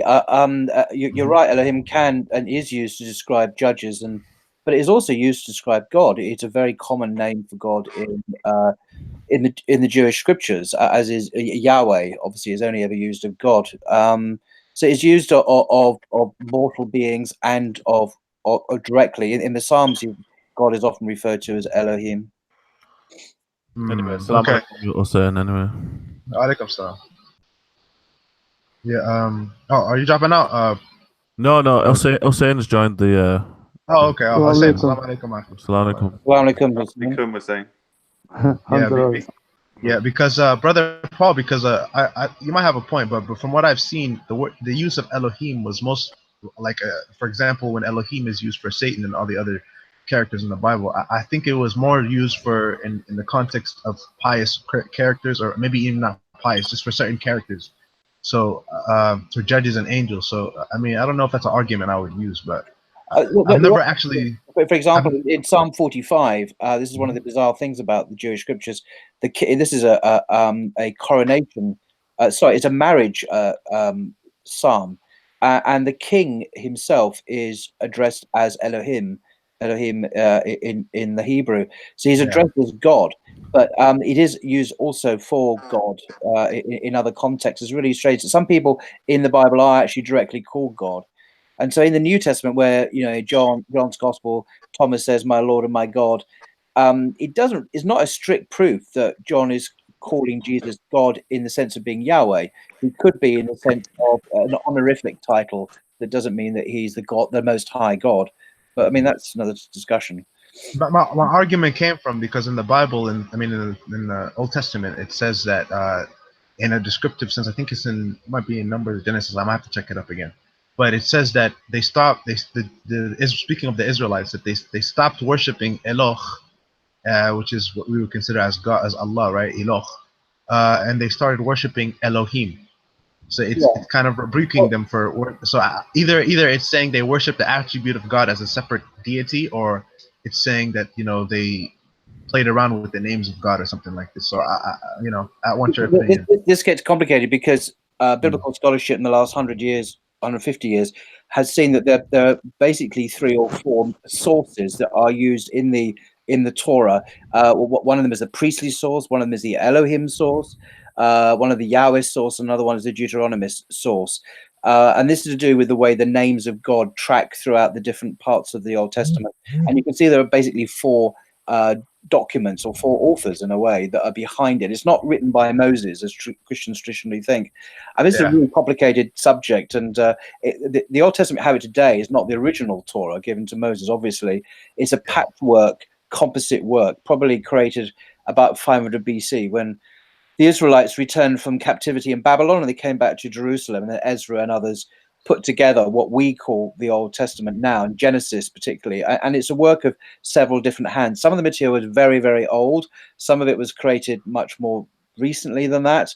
And it's been put together by unknown scribes about 500 BC. And this is the standard view of all biblical scholars, whether they be Jewish or Protestant or Catholic or whatever. It's not the Torah we have. Sorry, it's not the Torah that the Quran refers to as being given to Moses, given to Muhammad. So we're dealing here with a slightly a work that's been the Torah has been added to, it's been changed, it's been forgotten. A lot of it's been forgotten by the Jews who are given this to preserve. He also one more thing of interest to you. He also notified me that the Hebrew Israelite person who's a Muslim now. He notified me that if you look into the Song of Solomon, which is the verse that we like to use that shows that says Hakko Muhammadim bi kullum, it says Muhammad by name, and it says Muhammadim with the im at the end. So he notified me that when you actually read the letters in the Torah in the Old Testament, that it just says Muhammad. It does not say Muhammadim. That actually the Torah, the people who read the Old Testament, which is the Hebrew scholars and all of them, when they read it, they add the im from the Talmud. So the Talmud instructs them to put the im there. So it's actually not in the text. It does not actually say Muhammadim. It says Muhammad. Yeah, hold on, guys. 1 second. I just want to quickly, Brother Paul, have you ever debated Christian Prince or anyone like that? Not Christian Prince. I'm not sure I would. But I've debated the former Archbishop of Canterbury at Cambridge University. I've debated the Vice Principal of Oak Hill Theological College, the main Anglican theological college. I've debated him twice at King's College and one at East London Mosque. I've debated my former pastor, who is also a lecturer at Spurgeon's College, the main Baptist college in South London, Steve Latham, Reverend Dr. Steve Latham. I've debated lots of other Christians as well. Christian Prince, I've heard lots of, well, I'm not going to say bad things, perhaps live on air, but I've not heard great things. I'm most interested in debating or dialoguing with people who are very knowledgeable, perhaps more Academic. Yeah, exactly. That's what I feel most comfortable with, is talking to more academically inclined people who are qualified, PhD, whatever, that kind of thing. No, him and Takia watching these people, they only go to Google search. They don't actually. Yeah, check your WhatsApp as well. What was I gonna say, Abdullah? I was gonna say, brother Hussein, do you wanna come in? Because you haven't said anything. No, I was just basically listening about this thing about Elohim, and it's a bit confusing because there's no distinction. It can be used for God, or it can be used for, I don't know, someone who's got a high righteous person or something. I'm not sure. Yeah. I don't think Jews actually are allowed to use God's name. From the ones that I speak to, I don't think they actually have a name for God, and I think it's forbidden for them to try and name God, to say the word God in their language. Allahu Alam. Some that might not be all Jews, but the ones I've come across, Yeah, they say the four. They said they can't say the 4 letters. But brother Paul, I'm saying if you want to chime in as well, brother Paul, what I said earlier about the Muhammadin point. Did you know this fact that they don't? The aim is not present in the Old Testament. They add it when they recite the verse from the Talmud. The what's not present? Sorry. That the iman in the Song of Solomon, Muhammadim, is not present. Yeah, it's not present. I didn't know that. I mean, I don't know Hebrew. I know New Testament Greek, but I don't know a university. I had a chance to do biblical Hebrew, but I was warned that it was so difficult. Anyway, I chickened out in the end. But yeah. I'm aware that the problem when we talk about the Old Testament is if it's a single thing. There are many manuscripts, ancient manuscripts of the Hebrew Bible and of the Septuagint. And no two manuscripts are the same, and there are different.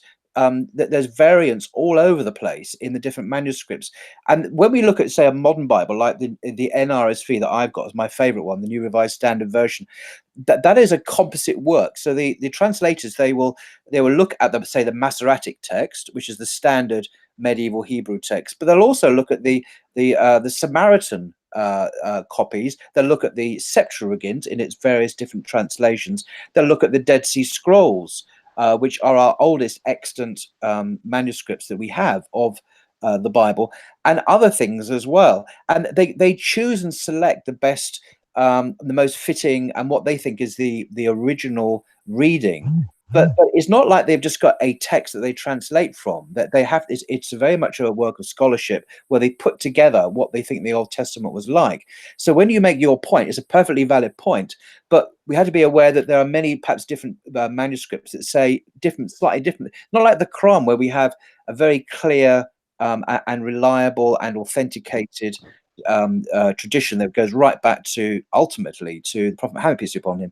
The Bible's not like that. It has many different texts with different variants. The book of Jeremiah, for example, there's a short version, there's a really, really long version. I mean, there's so many different variants here that when we talk about the Old Testament, it's not really just one thing. It's a composite scholarly creation that scholars for many, many centuries have been laboring over. Do you see what I mean? Yeah, I get it.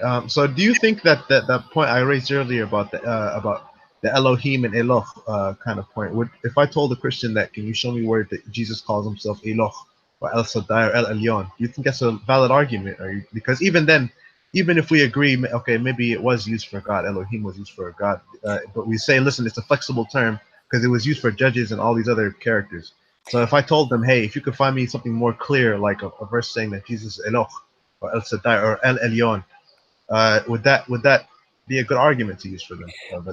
It's not an argument. I don't use that argument. I'll tell you why. Because if a Christian comes to me and says, look, it says in John's Gospel that Jesus says that he is a divine being, that he is in some sense God, I will say, yeah, it does say that. Actually, I will concede that. But when Jesus says in 8:48, before Abraham was, I am, he has taken the divine name on his own lips. That's a reference back to Exodus 15 or 3, chapter 3. Now, a lot of Muslims, in fact, the vast majority of Muslims I know, dawah carriers, and I mention them honorably, honorable mention, people like Mansour at Speaker's Corner, they disagree with me on this, and that's fine. I'm not insisting they have my view. That they would say, no, it doesn't mean that Jesus is taking it. No, that's fine. They can argue that, and they're very intelligent guys, and they're more than able to defend their own position. I just don't agree with them. But I think John, as do the vast majority, 99, virtually all biblical scholars in the world, Oxford, Cambridge, you name it, they all think that John's gospel doesn't represent the historical Jesus's words, that these are statements put on the lips of Jesus by an unknown writer, two generations after the historical, at the end of the 1st century. These are not the words of the historical Jesus, the real Jesus, the Jesus of Islam. This is a creation, a largely, to some extent, fictionalized account. I have no Yeah. problem with that. So- So that's my views. I don't feel the need to say, oh, well, Jesus didn't really say that. But I'm saying, well, he didn't say it anyway. I don't believe he said the I am statements. So you're saying it's an embellished fabrication, basically, Yes, John's gospel. absolutely. But that, to be brutal, is the view of virtually every single expert on the planet. I mean, Yeah. you go to the professors, the academics, and all the leading universities. You mean not evangelical? Well, even evangelical. You see, there are evangelicals and there are evangelicals. They're evangelical fundamentalists, like in American seminaries, who like say the Southern Baptist Seminary in Kentucky, which I've actually been to.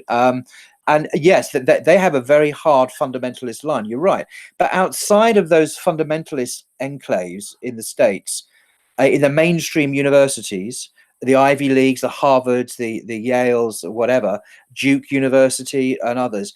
All of them, everywhere, all the more balanced, objective experts, they'll all say that the historical Jesus did not actually say these words. And there are good reasons for saying it, good, really solid historical reasons why, which I can go into, but I'm not going to give a lecture now. But they are very well known and convince everyone, apart from the religiously committed already to the absolute inerrancy of the Bible. Those But people, Paul, of course, don't. how would you be in difference with Mansour? Because you'd be agreeing with him if you were saying, if a Christian approached you and said that Jesus said "I am," and this term was used with Moses when he said "I am what I am" or so forth. If you saying that, if you're saying you would not argue that point with a Christian, you would just concede it. But you believe It's not so much concede. Maybe I put that wrongly. It's not concede. Yeah. I recognize, in my view, this is my own opinion, that John, the author of John's Gospel, has crafted his Jesus to make him sound as if he is taking the divine name Yahweh, I am, the ego emi in Greek, on his to refer to himself. That's my view. So Jesus is making those claims. Now, Mansour, and again, I'm not critical, he's perfectly entitled to this view. He interprets that issue differently, and I'll let him explain that. We have a valid opinion. That's all. I'm not saying he's. Yeah, but you believe that account is fake, totally fake. You don't even believe the words were uttered by Jesus. So how would you? I don't believe. Well, that's my point. But I believe that, having studied this academically. Oh, I get what you're saying. I get what you're saying. Not you wouldn't concede it. What you're saying is that you wouldn't. You would just say, look, I think the whole text is fake anyway. I don't even believe that Jesus said the words. I think that a lot of John, to put it more subtly, I think a lot of John's gospel is made up, is fiction, but some of John is not fiction. I think people often do say, scholars say, and this is true, that a lot of the chronology of Jesus's life, and the, particularly in the last weeks of Jesus' life, it is much more plausible in John than it is in Matthew, Mark, and Luke. And I think there's a case for that. But I think the way that Jesus presented, the kind of things he says, the claims that he makes in John are completely fictional. I don't believe, and no, I don't know any scholar outside of fundamentalist seminaries in America who think otherwise. I just don't know any. This reminds me of the Quran, where Allah subhanahu wa ta'ala says that all they have is conjecture. They have no certain knowledge. So it's like all like even we can get into conjecture if we're not careful, because you get to argue: is John's gospel legitimate? Is it has some truth? Is it all, or is it completely fabricated? I realize it's a lot of controversy. You know what's sad though about this whole subject about my parents are Christian. On one side, they're Jamaican Christians, on the other side, they're Haitian Christians, like Protestants, Roman Catholics, like a mixture. But do you know what's sad is that most Christians are not even aware of the scholarly debates that are going on about the religion. Exactly. What happens is they go to church and that's another difference. They go to church on a Sunday, and they're told what's in the Bible, and obviously they don't memorize the book themselves. But these scholarly debates, very, very it's sad because the most energetic and motivated Christians have no clue about the debates of the scholars and so forth. It's kind of really sad, you know. Yeah, and on that point, brother Paul, what do you think of how? Because I think the only person who attempts to admit these certain things, not only person, but let's say the most famous of them is James White. James White. Yeah, what do you think? What do you think of James White? Because when I see him speak, a lot of the times I sense that he's skirting around the issue, or he's trying to throw basically what you said. He's using verses like Abraham, before Abraham, I am. He's using verses like this to try to imply that Jesus is describing himself as a divine figure, I think ascribing divinity. Firstly, I want to say that I have said some very harsh or rude things about James White in the past, and I have actually apologized to him for. Yeah. And I don't want to go down that path again. So I'm not to be rude about him. Not that he's probably listening to this, but I don't want to be. It's wrong. And now I personally, and I'm trying to be objective and fair here without just any criticism. Any criticism. Yeah, that's it. Personally, and this is offensive, but I'm not trying to be offensive. Yeah. I personally don't regard him as a scholar. I think that to put him down. I'm just trying to be just how I see things, and I know people like for example has said that he doesn't regard James White as a scholar. He's not qualified. Now, I'm not intending to be objective here. Objectively, I don't think he's a scholar. I know he sees himself as a scholar, but I don't think he is. I think he is, again, trying to be objective here without trying to be rude. I think he is a fundamentalist, a polemicist. I think he's an apologist for a certain sect of Christianity, Calvinism. He has great debating skills, trying to be positive here. He has a great ability to debate and articulate his case. He has a personality that can really communicate his points powerfully. Trying to be positive here, he's very articulate. He knows Greek very well, far better than I do. But I don't regard him as a serious scholar, not because I'm putting him down, because I don't think he is a serious scholar. He's a polemicist, so I would never read him. Does James White not have an official a degree or master's or a PhD in Bible studies from a college or university? Again, well, no. Unfortunately, he has a PhD from a non-accredited institution. In other words, is not recognised by anyone. No, from his own church or his own. It's a private seminary in, I think it might have been in Las Vegas of all places. Where you can get married. It's not recognized qualification. This is what I mean. He doesn't have a recognized qualification that any other university would say, yep, this guy is an accredited, qualified scholar. He doesn't have that. And again, I'm not wishing to put him down. I think that's just an objective, a true description. He doesn't deny that. He makes it seem like that way. He comes across as though he has a degree or a PhD or a master's. And yeah. But just to be fair, it's not. I personally wouldn't recognise it. And no, if he came to this country and tried to go to teach, say, at Oxford or Cambridge or Edinburgh or whatever, it would not be recognised as a valid qualification, I'm afraid. Where's Brother Jordan gone? Is he dropped out or something? And I'm going to drop out as well. He dropped out. Yeah. Listen, Brother Isa. When we're going to do? Yeah, get all the Revert brothers. Yeah. And get them together, and we'll do a proper. We'll stick to the Revert conversation. Stick to the topic because this Christianity stuff is. I know it's gone into Christianity now. Do you understand? So, just get all the Revert brothers get together. Unless I don't know. We got Omar on the panel as well. Assalamu alaikum, brother. If you have any questions, if you have, I know you had some questions. I'm going to drop out, boys, because I've got some stuff to do now. So I'll stay. All right, brother Isa. Okay. Come and speak tomorrow, Isa. I just wanted to say something. This James White character is very strange. Assalamu alaikum. Salam, brother Isa, and get all the brothers. Salam. The Revert brothers, all the gang. Gang. Revert gang. Masalam, okay. Syed, are you saying that all Reverts are what? I'm joking. Anyway, what's going to say to you? So forth. Brother Hussein, I'm waiting for the so forth. Huh? I'm waiting for the so forth. I'm waiting for you to say. Yeah, we got it the first time, Syed. Thank you. Sorry, we got Okay. it. Yeah, killed the Look, joke. anyway, what I was gonna Go say ahead. is that James White seems like he's. I know he seems to like a strange individual. He seems to spend most of his time refuting Christians, like about their understanding of Islam. But I just don't know. I don't know. Um, I don't know. He spends a lot of his time refuting other Christian missionaries.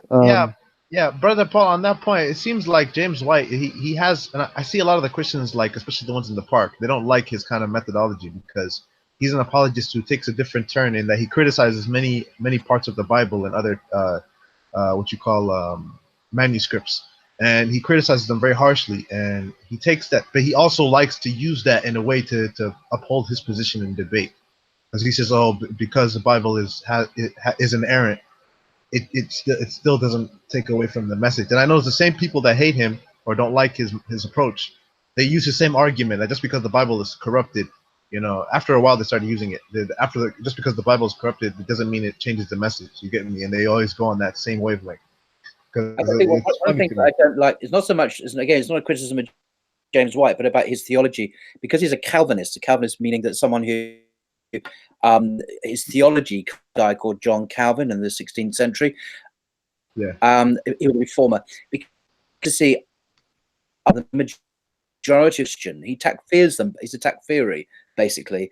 He would say all Roman, really? No, he's a takfiri. So all Roman Catholics are not, if they are faithful to their Catholicism, are not Christian. All Orthodox people are not Christian. I mean, he takfirs millions and millions and millions of Christians, and they make dua to Mary. Even some Protestant groups as well, right?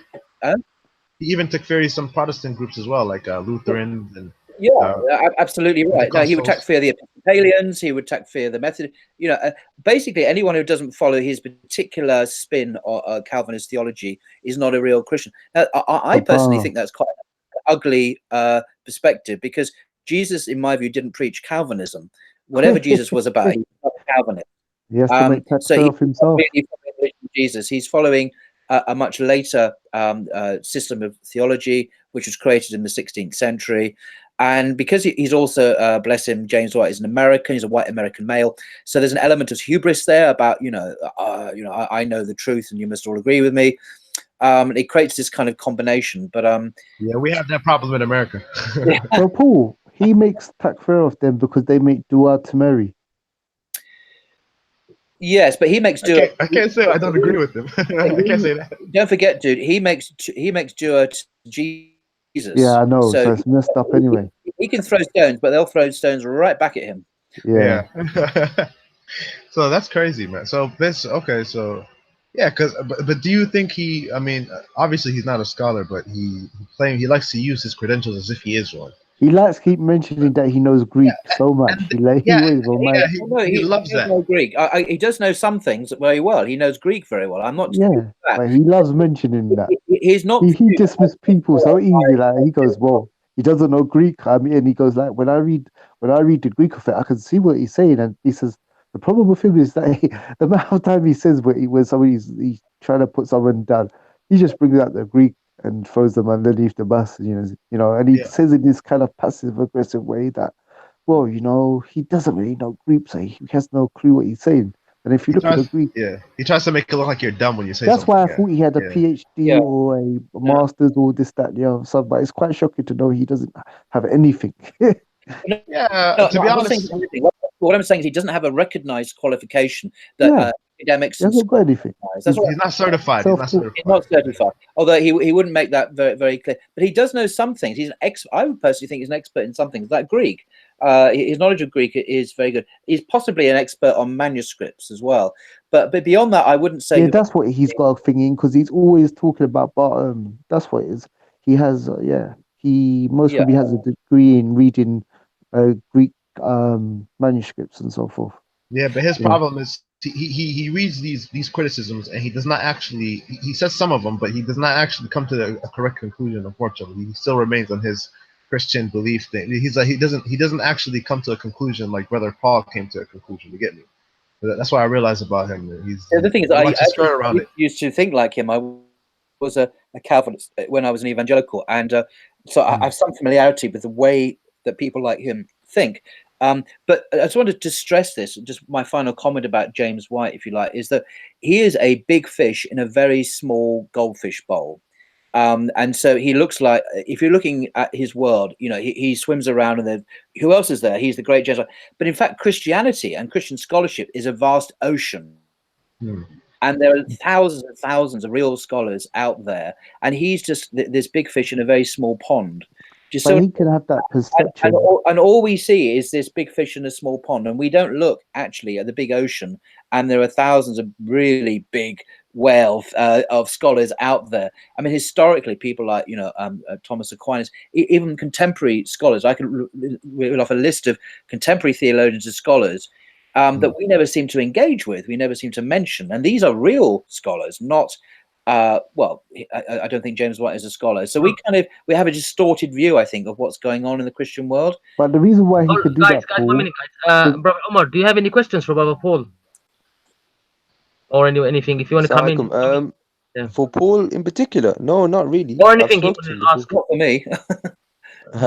No, I'm just listening. When I see a point that I want to comment on. But you know why he can do that, Paul? Because the reason why he can do that is because he debates people. You know what I'm saying? He does lots of live shows and stuff. So he can make himself seem relevant. And I think he's the most person who's most probably debating the most people in this, that, and the other, and so forth.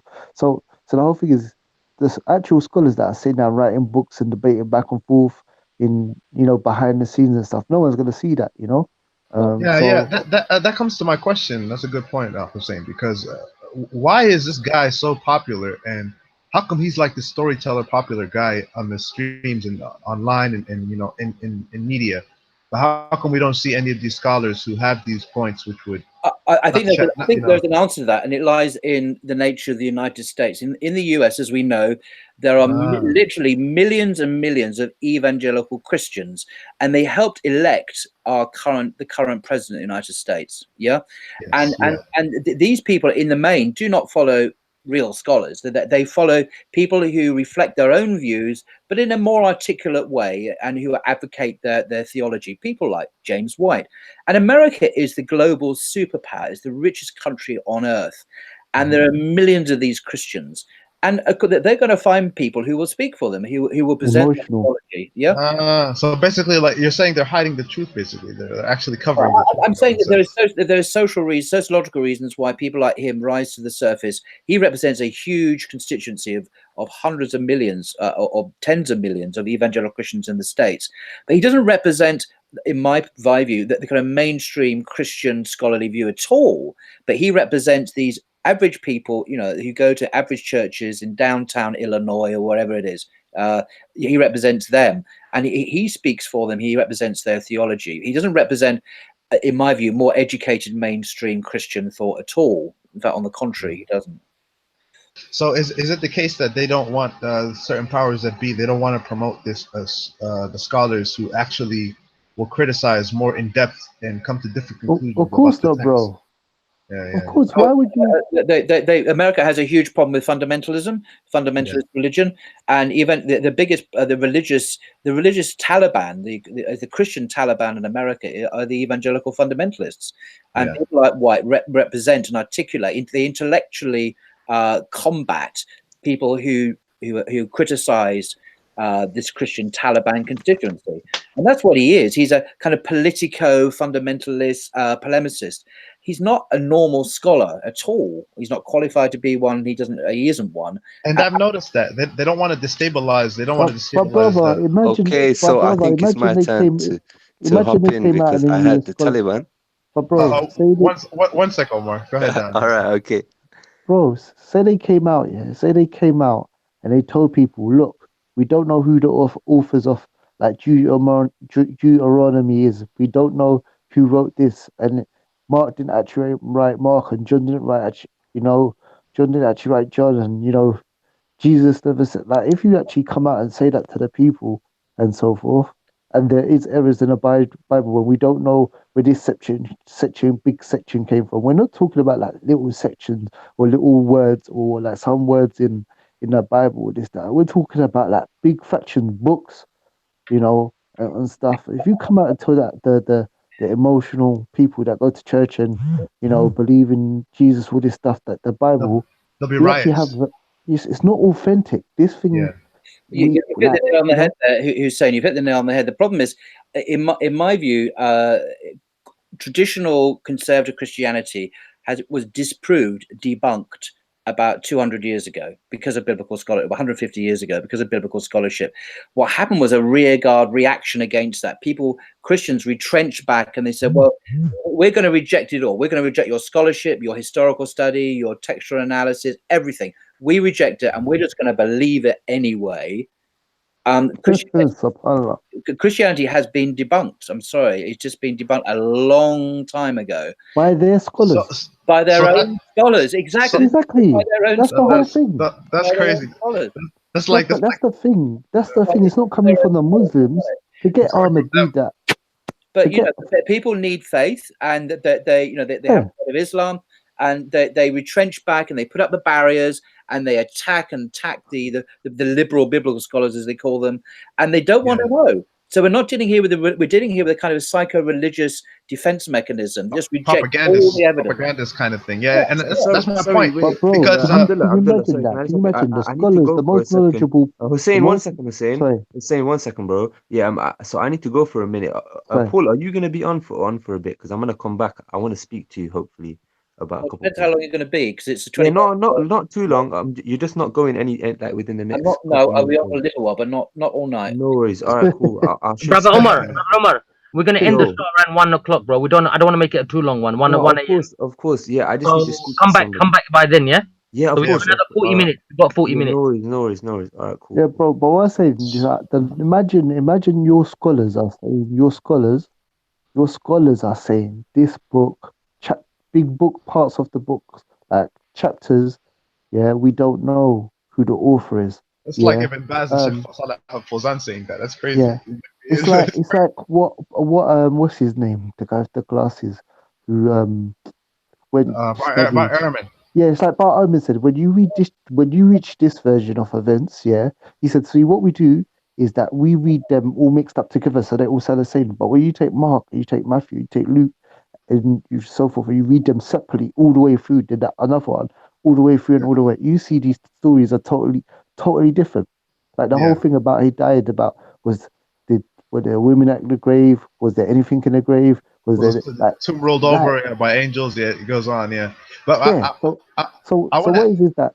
So I would just wrap it up. But what I say is that imagine that like your scholars, the most knowledgeable people, say, look, I'm a Christian. I believe in Christianity, but the Bible isn't in error, and I just have faith. Like it's got errors in it. There's large chapters missing and this, that, and the other. So and then you got the emotional people and the pastors that are leading people and saying, no, the Bible's never been changed. Ahmed Didat used to say that they're mentally masturbating or something. He used to use this very harsh terms with them. That look, you guys are basically you're just like you're blissfully ignorant. You're making yourself blissfully ignorant, even though you know it's not even ignorant. But they don't know. They don't know. Yeah. The congregation do not know. Yeah.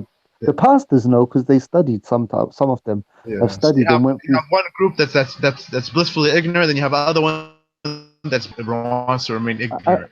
I don't think the congregation are blissfully ignorant. I think the pastors that are teaching, because for them to be a pastor, sometimes it depends which church you go to, but they would have gone through their formal studying and so forth. That's like Yeshua Evans and Bart Ehrman and stuff like that. They weren't the average Christian. They were Talib.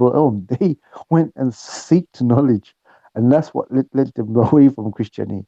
These people that just go to church and this and the other, you get what I'm saying? It's like my mum and so forth. She doesn't study the Bible.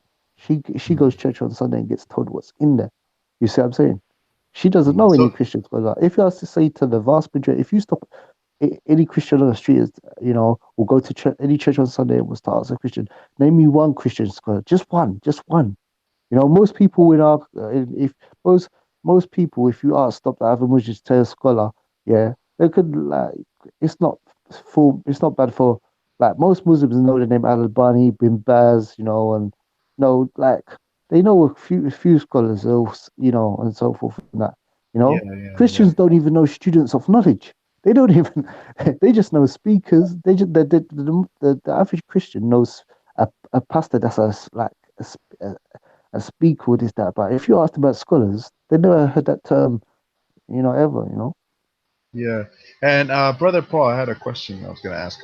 Brother Paul, speaking of these people, these scholars who don't know or not aware of certain knowledge of, who don't like to propagate this kind of thing. Oh, the propagandist thing. So anyway, so did the Americans, not say Americans, maybe Americans or maybe the Western countries, when they have this propagandist kind of mentality to not attack basically Christianity or not show these indifferences all the time. And instead, I don't like. This is what I realized really. Like they like to show these other characters instead attacking Islam, like Richard Dawkins, Sam Harris, Pamela Geller, all these other Robert Spencer, all these other people. Some of them being atheists, some of them being Christian. But I noticed on their talk shows, like Bill Maher talk shows, and the Bill O'Reilly ones, back in the day, they would always come together and attack the Islamic faith, while in the very same sentence they wouldn't do the same with Christianity. The only thing they would do with Christianity is they would just say, "I don't believe in it." Like if you guys notice that, like when there's Well, you know why? Oh, sorry. I don't believe it. When it comes to Islam, they'll attack the tenets and the actions of the Prophet or maybe the Quran.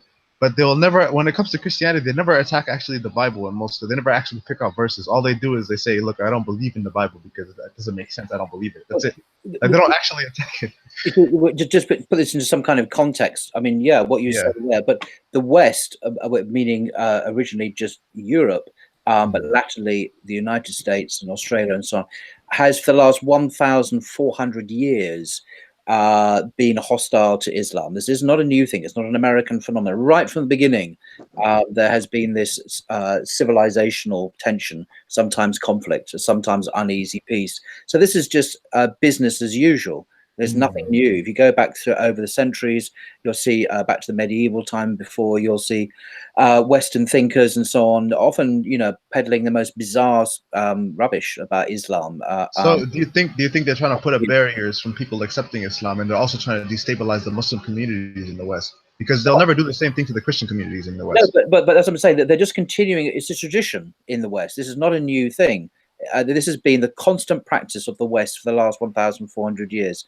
It's getting more complicated now, and indeed people are more culpable for their ignorance, because today you can just go online and you can look up, you can find reliable Islamic sites. So in the medieval period, people were excused, I think, for their ignorance, because there's no way they could find out the truth. Today you can find out the truth. And thankfully, many schools in Britain, at least, are teaching their kids some reliable information about Islam. So I think things are changing, but it's an old tradition that you attack Islam as an alien, a foreign religion that is somehow inimical or incompatible with Western values. I mean, there's always been this tension, this antagonism. So basically, they're trying to slap us up, and then cause they give us these little slaps, right? And then they're like, well, when we start to react, they're like, "Oh, why are you reacting? You don't like us criticizing your religion?" And it's like, bro, the West needs an other to define itself over against. I mean, we used to have communism that fulfilled that role. So exactly. But now with communism gone, I mean, this is quite a problem. So we need a new other, a new enemy. Yeah. It's not. And I think the reason. Define who we are, we mean Western people, if we have this enemy. So, well, we are this. It helps to tell us who we are if we have an enemy who we define ourselves over against. And that enemy, very usefully, is Islam. But it's on and off, it's been Islam for the last 1,400 years, actually. So they don't actually want us to integrate or become a part of the society. They just want us to basically leave our deen in a way. They're telling us integrate, but when we do, in a sense, integrate, they start to criticize our religion, and basically they want us to become desensitized to that. So they want us to be like accepting of it. Well, what they don't get it, what they find the problem with Islam is that we are not behaving like the Jews and the Christians before. The Christians and the Jews are now in the West, despite what I've said, are very secularized people. Exactly. They don't care if you make fun of their religion anymore. And they're okay if we make fun of their religion, because we're good sorts. We can laugh at our religion as well, just like a ho ho ho. Muslims are like that, and Islam is not like that. It refuses to secularize. It refuses to laugh at its faith, and it doesn't play by the game that they've successfully imposed on the Christians and the Jews. So that's why we're a problem, because we're not playing the game that they managed to get. The Christians have been defeated in the West. Look at what's happening in Europe. Christianity is dead in Europe. Dead.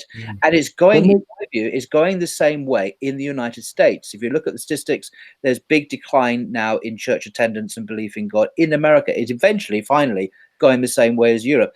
But Muslim Islam is different. We refuse to submit because of the very definition of Islam, which is submission to God rather than submission to the President of the United States or liberal values or Western culture. I think it's in the DNA of Islam. It will survive and it won't go under like Christianity and Judaism have.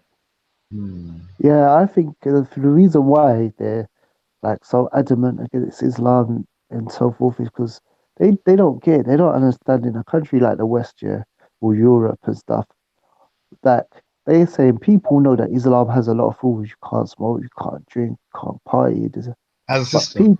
But people are choosing to become Muslim and applying these, applying all these rules to themselves, and they're happy. And they're like, they can't understand, and also they know that Muslims have big families, ain't it, generally. And they know that, I think, if it keeps on going the way it is, that the Muslims are going to outnumber, the non-Muslims and so forth. And it's like so basically they're trying to feed us their destabilization, basically. Like the way they run, they know it's ruining them. Like they're only having they don't get kids. Look, even Christians don't get even Christians, yeah, they have the boyfriend girlfriend. It's like normal. Like if you go up to a Christian and and ask them what fornication is, what it means, what that word means, fornication. I didn't know what fornication meant until I became a Muslim.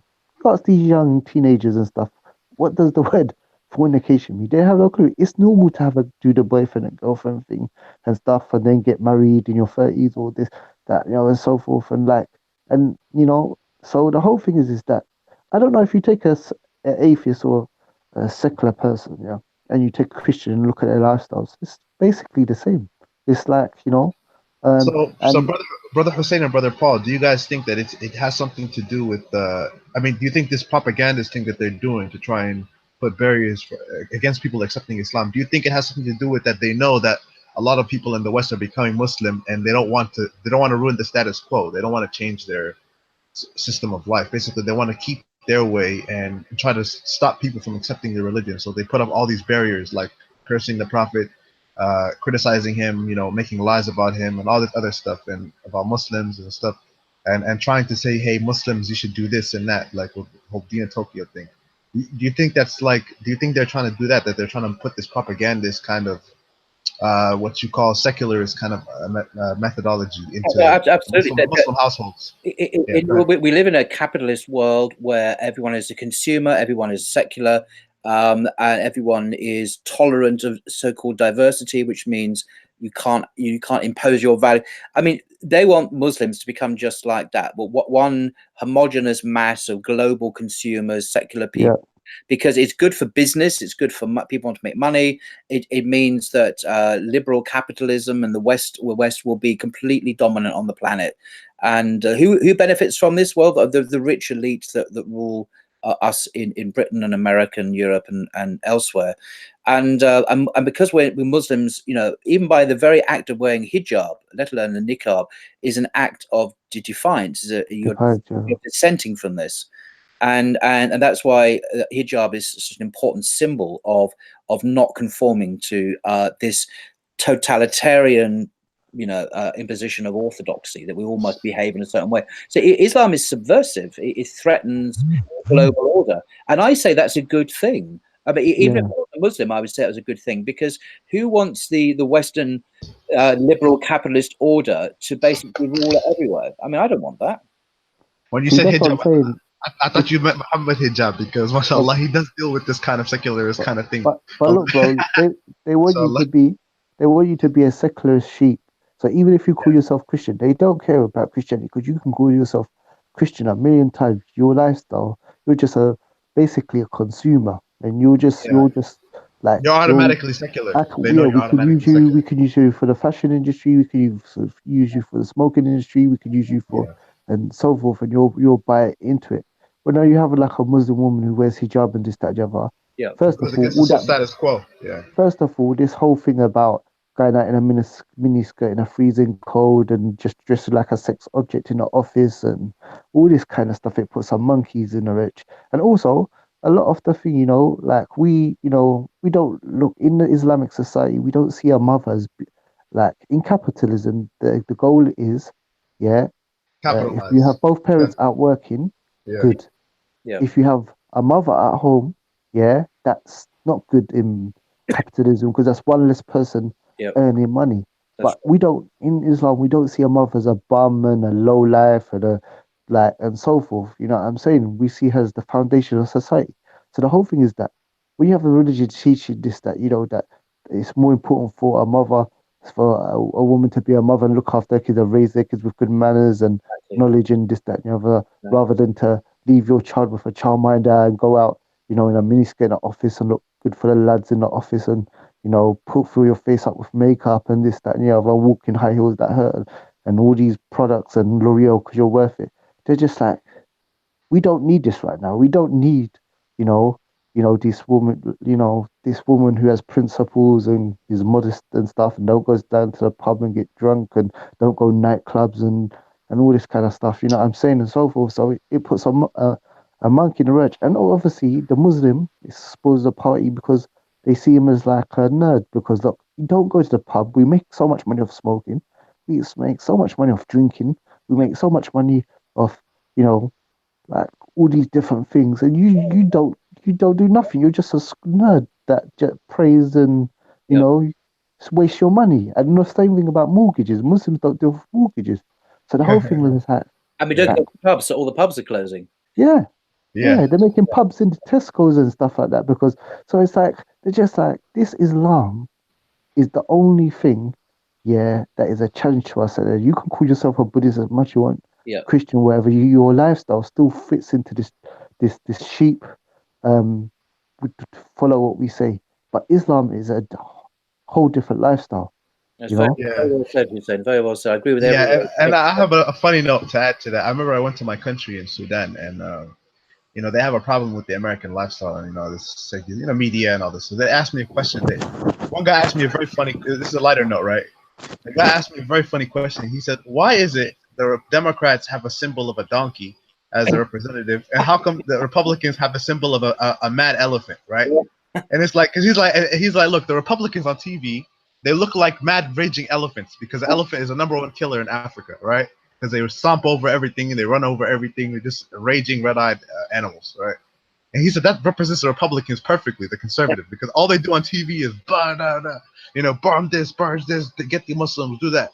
And he's like, the Democrats have this donkey, and it represents them very well because they don't care what they do. They do anything. Let these people get married. Let's have this in public. Let's do this like a donkey. So I was just like, man, that's true. He's like, he says every time I see that in the election race, right, when they put these two symbols up, it reminds me that Allah's giving me a parable, basically, in a way, like in life, like Allah showing me something, a sign. And I was like, yeah, that's true. I never thought of it that way. Isn't that funny? Have you guys noticed that? No, it's hilarious. It's very funny. It's good. You have a donkey for the, you know the what, liberal. Aki? You know what, Aki? You see this whole thing about capitalism, yeah? I really think it's really going to mess the non-Muslims up in a big way. You see in this day and age, especially if you live in London, if you live outside London, it's not as bad, but everywhere follows London anyway, and America, these big cities, New York, and all stuff. It's really sad, because they got people, even in the music industry, they got this thing called YOLO, and you only live once, and follow your desires and make money and sleep around and but it's really gonna get them because look, even now, even if you quote unquote make it, you go to college, you go to school, then you get your grades, then you go to college, you get your grades, then you get your master's, your PhD. Even two people now who have degrees, are still finding it hard. They've done all the hard work. They put all the effort in. They've slaved away while everyone else was working hard and stuff. Now you've got two couples, who basically they want to get a flat. Some of them can't get on a credit rating list and stuff, unless you've got like a council place or a housing association. Even if you're qualified, bruv, people are finding it. The rent is just like crazy, And what's happening? So what it's meaning is that people going through all that studying, yeah, some of them are not even being able to get on the mortgage thing. They can't even afford a mortgage, or their credit is messed up and this, that, and the other. And basically, people are spending 40% of their life, 50% of their forget that 80 or 90% of their life. What am I talking about? Existing to pay rent, bruv. People are and the thing is, the way the work structure, a cog in the machine. I noticed that as well. No, I know, but actually, the way the work, the work days are set up and stuff like that. Actually, it's just work, eat, work, sleep for a little, work, eat, and then get smashed out, and then on a weekend just get smashed out as much as possible, so I don't have to think about my real life. Yeah, and the ones who gain the most money are the ones who are doing the most immoral or indecent of acts. No, true. But what I'm trying to say is, actually, go on the tube. Did people talk about democracy and freedom? And look, this country has certain nice things. Got Wi-Fi. You got like reliable transport service. But when you look at people's lives and their everything is mortgage, you can't get sick. And the problem is that you got couples, boyfriend and girlfriends. They're getting a mortgage together because they can't get on their own. The chances of them lasting 10 years, 20 years together, actually, in this society where everything's loose, everyone's cheating, this, that, the other, then they break up, then they have a big fight over the house. And look, even if they've got these degrees and stuff, you go on the tube. I always see this when I get on the tube on like Monday, any day from Monday to Friday at 9 o'clock or whatever. You'll see like everyone is sitting down, in this big democracy with all the freedom and Wi-Fi and this, that, and everyone's so tense. They go into their nice jobs in the city, and everyone's pretending to read the same advert again and again. They don't even talk. Like, if you try to make a conversation with someone, they just like look at you strange and like, who are you talking to? Like, and akhi, this people are basically, Allah said in the Quran, وَمَا خَلَقْتُ الْجِنَّ وَالْإِنسَ إِلَّا لِيَعْبُدُونِ. He did not create mankind and jinn, except to worship him. So working is a part of life, socialize is a part of life. We do this, we're here to worship God. That's the main thing, and then these other things are side issue.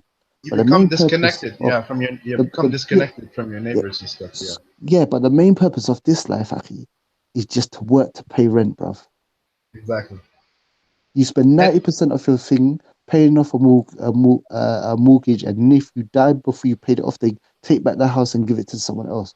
And actually, you gotta be depressed if you don't have Jannah or Yom Kiyama, or know this life is a test and it's the shortest part. It's a short part of your existence and stuff like that. And you did everything correct. You went to school, you got your degree, and you're still broke, Aki. You're still broke, and you're fearing that if I get sick, I'm gonna lose. Like, I can't in a year, I can't be sick more than a certain amount of days, because if I do, I could lose my job. And then Aki, it's just and can I say something also? I don't know if you guys had the same experience in London, but I know in America, growing up as a kid, right? Even the Pledge of Allegiance and all these, in school, and I'll tell you guys, wallahi, man, the way we got. I remember they used to show us videos of Hitler and how he used to program the kids in the school, right? And they would be like, "This is horrible." And then right after that, they would show the Pledge of Allegiance, and then the person would come on in the TV, the principal, and he would say, "The freedom of America," and the American flag starts waving, and he's like, "The freedom of America, we're always free, land of the free, home of the brave, freedom, freedom, free, free, free." And every day in the morning, countless times before we could even eat or lunch or anything, they put on this little speech to program our heads, right? And I remember thinking, like, they say freedom, freedom, freedom, but then they contradict themselves, because it's not actually absolute freedom. Like, now that growing up learning, like, I remember about that, those days, like, they would always say freedom. And then it becomes a kind of a label, because now people in America, they always say, "We have freedom in America, freedom, freedom." I think it's a parcel of their programming as kids, because all they play in American schools is this Pledge of Allegiance thing, freedom this, freedom that, freedom, but you don't realize that they many of the freedom they say they have is they don't really have them. Like, there's no actually absolute freedom. There's always a line. This is their line is a little bit higher than what we would want it to be. You get me? So they have a higher line. But it's like, it's a weird kind of line. It's all the way up, and it's like, if you do something which they seem is not correct, they're gonna be like, "Oh, you're going too close to the line." You get me?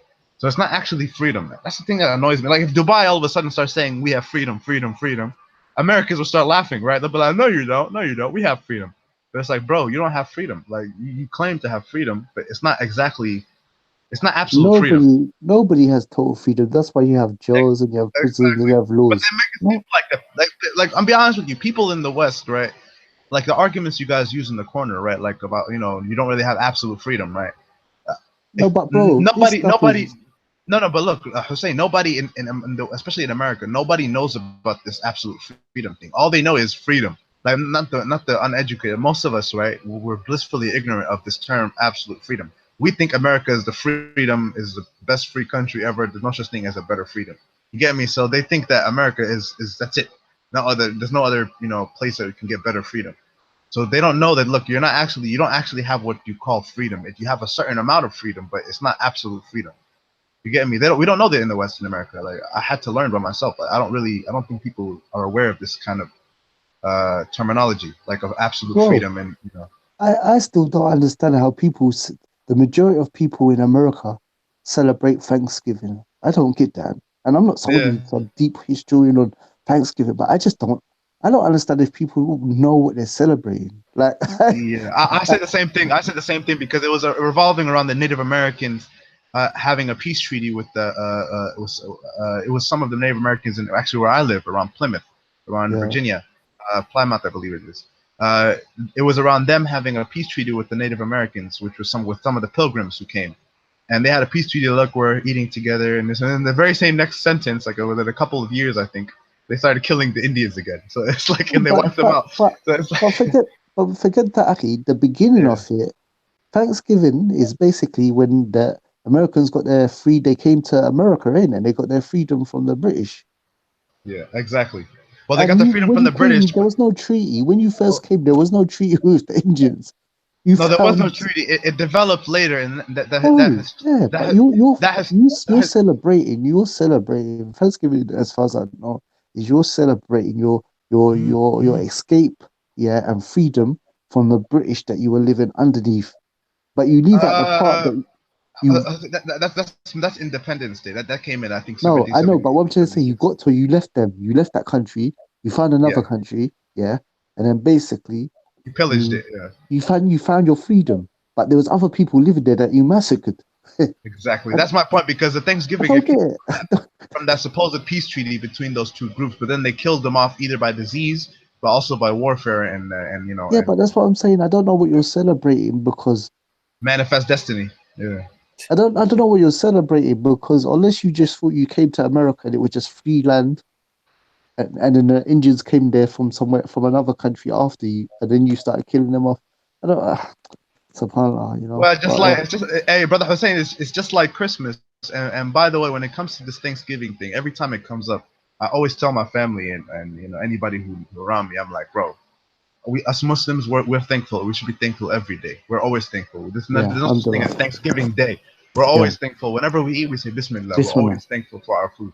So there's no such thing as, like, is it okay in Islam to be thankful? Yeah, and have a, like that. But to have a day, Thanksgiving Day, and to say, I'm thankful for this and thankful for that, it's like, no, bro, we're thankful every day for what Allah gives us. So it's not, their message is okay, but it's just like their history around it, and even the idea of it just being a day is really I don't know how you can celebrate it. It's like when people say, I recommend if they do, I say, look, if they do, I say, look, at least if you're gonna do it, it's not like Christmas. At least if you're gonna do it, then just make sure you're always remember to have in your family, instill it in your family's mind that, look, we're as Muslims, we're thankful every day.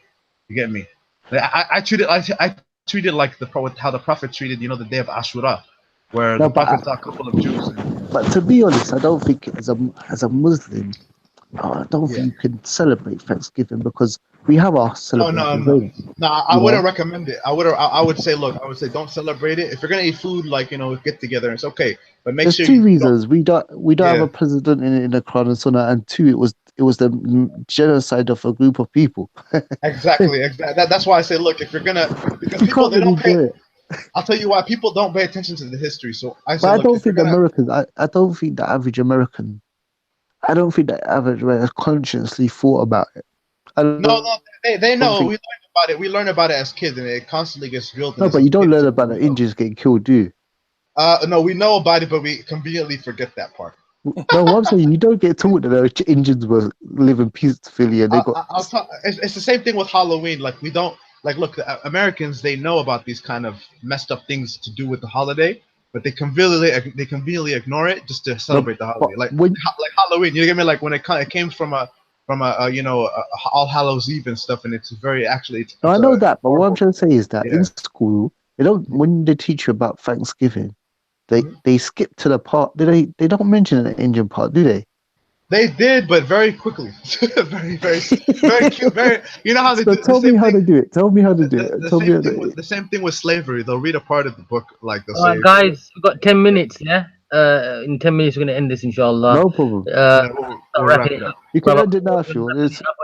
Yeah. So basically, let me wrap it up for the Hussein real quick. So basically, they'll tell you in the book, this is what happens. That the Native Americans, they were fighting with the Pilgrims, and the Pilgrims had some attacks from. They start from they were fighting with the Pilgrims. And then they're like, our ancestors, the Pilgrims, they came and touched down at Plymouth Rock, the opening of America, and they make it so. So they beautiful, start off the story from the Pilgrims are fighting the Indians, and obviously, but they acknowledge that look, we decimated the Native Americans, and they acknowledge it very greatly. But then they go back to look, they show at the end, right? Look, Pilgrims and Native Americans eating together, and it's like we did it, peace, but they never go to the end part. And if they do, like, and especially in the movies, they skip that part. But if in the classes, all they do is they tell you about it, but very quickly. They don't actually harp on it. They don't like to say, look, we're a bunch of murderers. We're a bunch of They don't I remember the brother. I remember the brother. Slavery. I remember the brother Abdul Hakim Quick. He says, in all these colleges in America, they've got the statue of Christopher Columbus coming to America, and he says, what people don't get, they say, how can you say you discovered America when a statue shows there's people on the shores looking at him? Oh my God. So like he's on the boat and they're headed towards like America and stuff. In fact, I think he was actually lost. There's a lot of mythos in that, because in some histories, some historians have alluded to the fact that it was not actually Christopher Columbus who first discovered America. It was actually, some say it was even a Muslim cartographer who actually discovered, but he didn't mention it as America, so we don't know if I heard he was lost. I heard Christopher Columbus was lost anyway. He was looking for India. Yeah, he wanted to get some spices from India, and he took it because back then, because they figured out, over time from Francis Drake, I believe, they found out that the Earth is round. So what they did was, this is in the 1500s they found it out. So what he did was, I believe, if I'm not mistaken, he said, okay, since the Earth is round, let me go. Since I can't go from the eastern side to go to India, let me go to the west and go all the way around the globe and meet India at the other end. He basically wanted to do a whole circle basically around the globe and come to India.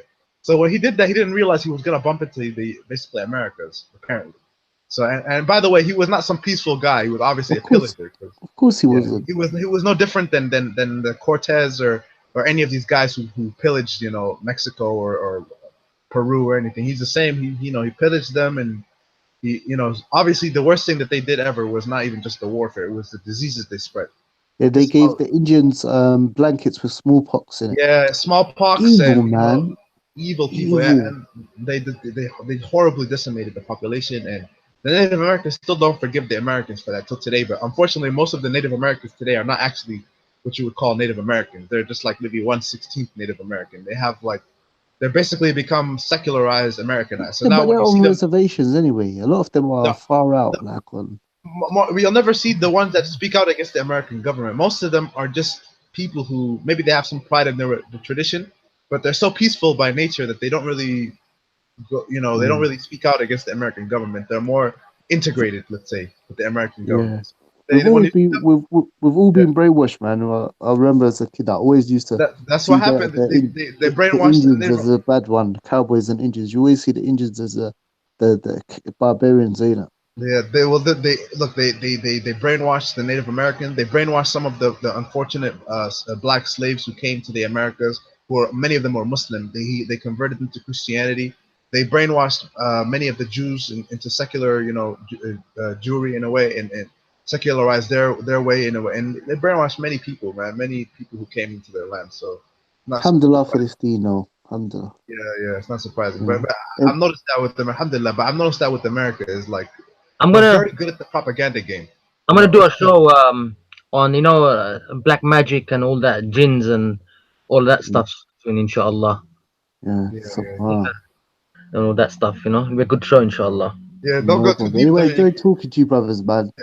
Paul, Abdullah, I think Jordan's gone. Yeah, all the brothers gone. Everyone, salam in the live chat. Jazakallah for joining. Alhamdulillah, got some good numbers. Is that all you care about, Said? Yeah. Yeah, man. You slipped it out, Said. Akhi, I'm waiting for so forth and so forth. When are we gonna hear this? You know what, Said? You know the Christianity stuff. I don't know why people find like talking about Christianity and the scriptures and stuff boring. I find it interesting, bro. No, I don't find it. I find it interesting, but also I find it sad too. To be honest. Yeah, I know, but I don't find it boring. I don't know why people find like comparative religion boring. I find it amazing. No, I find it very interesting. Brother Hussein, recently, what was it? A Christian Prince and his fans been bombarding me. I don't know who this guy is, bro. Come and debate, yeah. They've been going crazy. Like, come and debate. And I thought myself, just because like none of the speakers don't give you no time, you're desperate. I don't know this guy. I've heard about him, but whenever I heard him, he sounds like someone who can't even speak English properly. I just like no. What he does, he's so disrespectful. Yeah, he'll call Abdul, and he calls everyone Abdul. Yeah, like he's such an arrogant twat. And you know what he does? Yeah, he keeps on muting people and stuff like that. So I said, anyone will. You know what? We'll give. Listen, this is a message to Christian Prince. Yeah, if you ever want to debate any of the brothers, come out. Yeah, come to Speaker's Corner or hire a hall. Yeah, we'll debate. Not behind the curtain. Not behind a curtain. We can't see you. What is it? He tries to use his Arabic to twist people up. But he's a Christian Arab guy. Yeah. By the way, he's so disgusting, man. If you hear his language, wallahi, that's why nobody wants to debate. You know what he does, brother Hussein? He's just like Takia Watch. He's the same thing. I debate Takia Watch. Like, I don't know who Takia Watch is. That's what I'm saying. Nobody knows who they are. So look, this is what they do, right? They don't. He doesn't show his face, akhi. Yeah, that's how he is. They're chicken, basically. And he goes, "Oh, the Muslims will kill me and all this sort of nonsense." Yeah. Yeah, it's chicken, like as if we did that to Robert Spencer and Sam Harris. What a bunch of chickens, man. Anyway, look, so what he does, Christian Prince, is he'll debate you on the computer for a reason, because when he gets his say, when you speak, he has no problem cutting you off, and when he goes live with you online. He has he basically, like, you know how Sayyid knows what I'm talking about. He has like a panel there. He speaks about he speaks with you, debates with you, and when he puts you on mute or he goes offline, he'll either jump offline and he'll speak to his audience on his YouTube platform. And he'll be like, "Did you guys witness that? He's such a liar, blah blah blah. He's this," and he curses them. Their Muhammad was a pedophile, and then he hops back on with the online. Them people you don't debate. Them people that just want to insult you. No. He's not, look. You'll have better luck debating Godwin and. I know. You know what? Yeah, this Christian princess guy. Yeah, you know what? He's a little princess, and he's got. I mean, he thinks he's like I don't know, some don or whatever. I'm the only. Somebody said it right, bro. He's a princess. I'm the only troll master don here. There's no point. Like what? You have to think to yourself, brother. I was saying, what's the point in debating him? Like, is there any point? You can't have debate someone that's insulting you like blatantly to your face. Exactly. There's no point. You're just gonna get angry. It's gonna be messy. It's gonna be ugly. You know? I think we bored brother Paul off. Yeah, brother Paul. Yeah, left that. He's gone. Assalamu alaikum, brother Paul. And I think. Assalamu alaikum, brother Paul. And yeah, let's end the show here, guys. And we're gonna say. Wa alaikum salam, brother Hussein. So everyone in the live chat, thank you for joining, guys. What was I gonna say? I might go Speaker's Corner tomorrow or the following week. I don't know. I'm not sure. Let's Said, forget that place, man. I'm giving it a break, but I got work as well. Like last 3 or 4 Sundays, I've been finishing at 6, and by the time I go home 7 and going to the park 8 o'clock. So you know what? It gets dark as well. I'm not gonna go for 1 hour, 2 hours. No point. If I can go early, I'll go early. Brother Hussein, I noticed about the park real quick. I noticed that the main speakers like Brother Mansour, Brother Hashim, when they speak with people who are new to the park, like visitors, kind of like how I was, right? When they speak to people like that who are visitors to the park, or non-Muslim visitors, right? it's better benefit instead of speaking to the They don't hyena. mind speaking to the missionaries like Christian that. Yeah, living and speaking for to the Jesus Christ. People yeah. who are all Muslims, these, all Aki, all, look, you see the Aki, that funny, you see very the funny Christian living for the Christ. You are heading for the hellfire unless you accept the real way of life. So Jahannam and you're the one, Abiftan you're the one gonna have a slow, Aki. unending, eternal death. Well, sorry, not death. Eternal life in the hellfire. Aki. And that's not even a And good that's way a of putting promise from it. Allah. That's a promise That's, from yeah, Allah. that's only a small part of it. You give shirk. Remember that it does not forgive shirk. You Yeah, are the master pagan shirks. the tree of Aki, the Zakum. people, the missionaries that are speakers called, they've heard the haqq week after week. Some of them 10 years, some of them 5 years.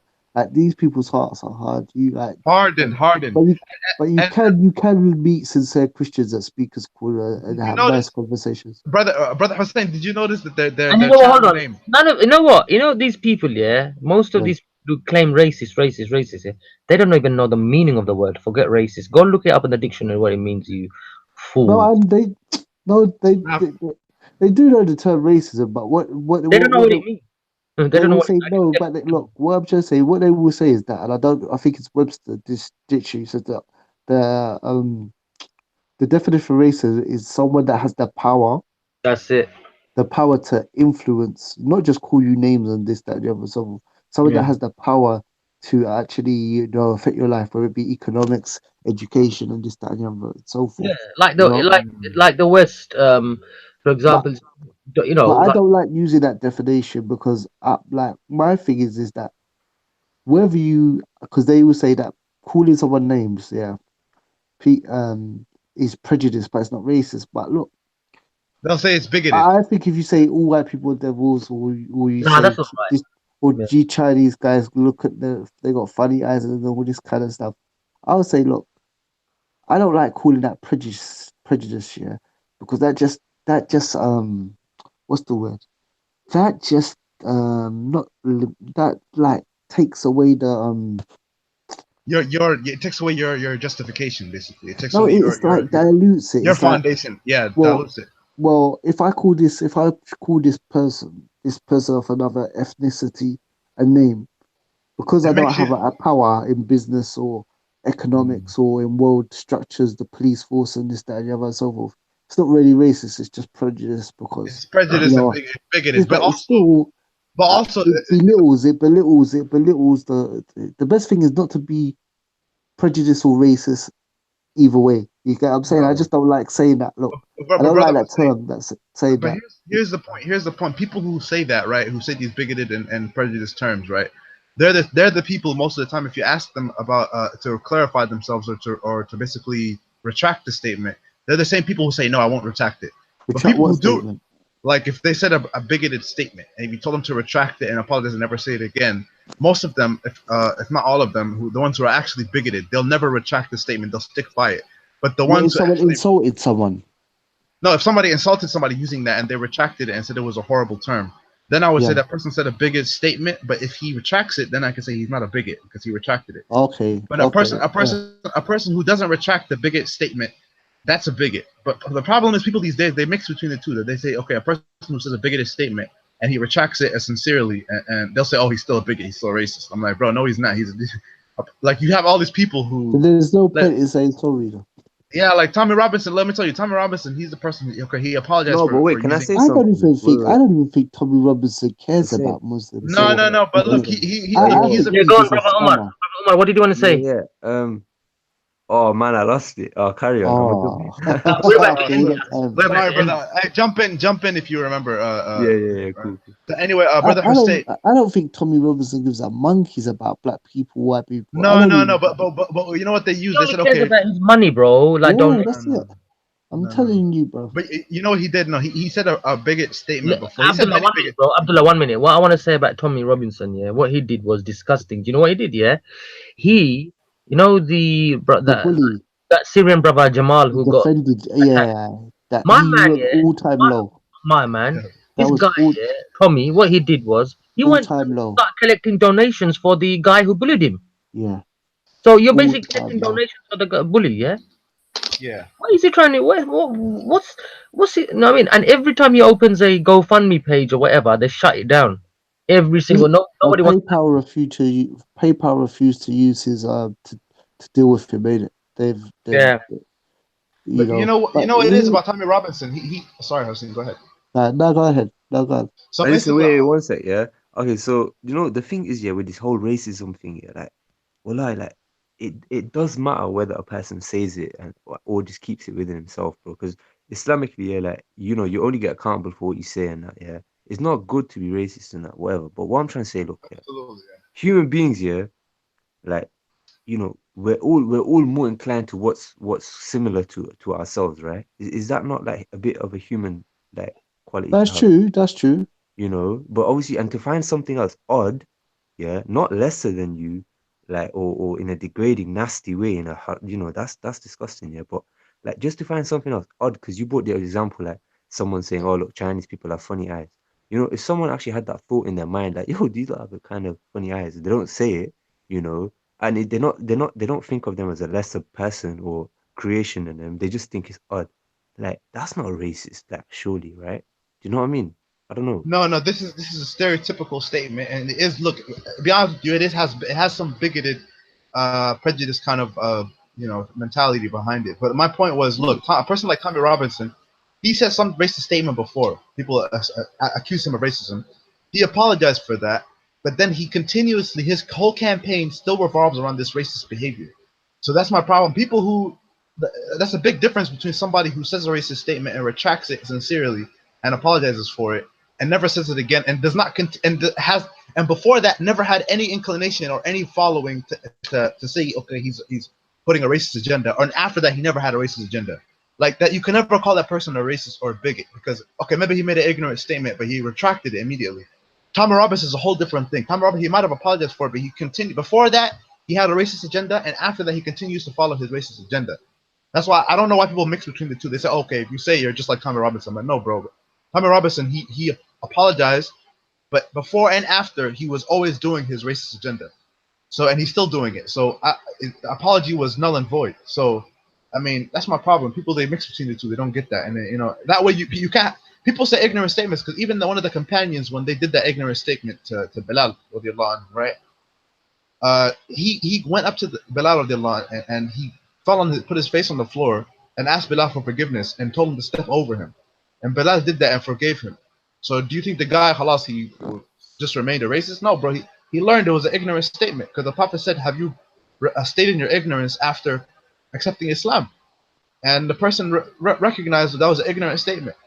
So there's a difference between saying an ignorant statement and being a racist. That's what I'm trying to say. If a person retracts it and doesn't follow up on it again, halas, he's not a racist, bro. He made an ignorant statement. It was a mistake.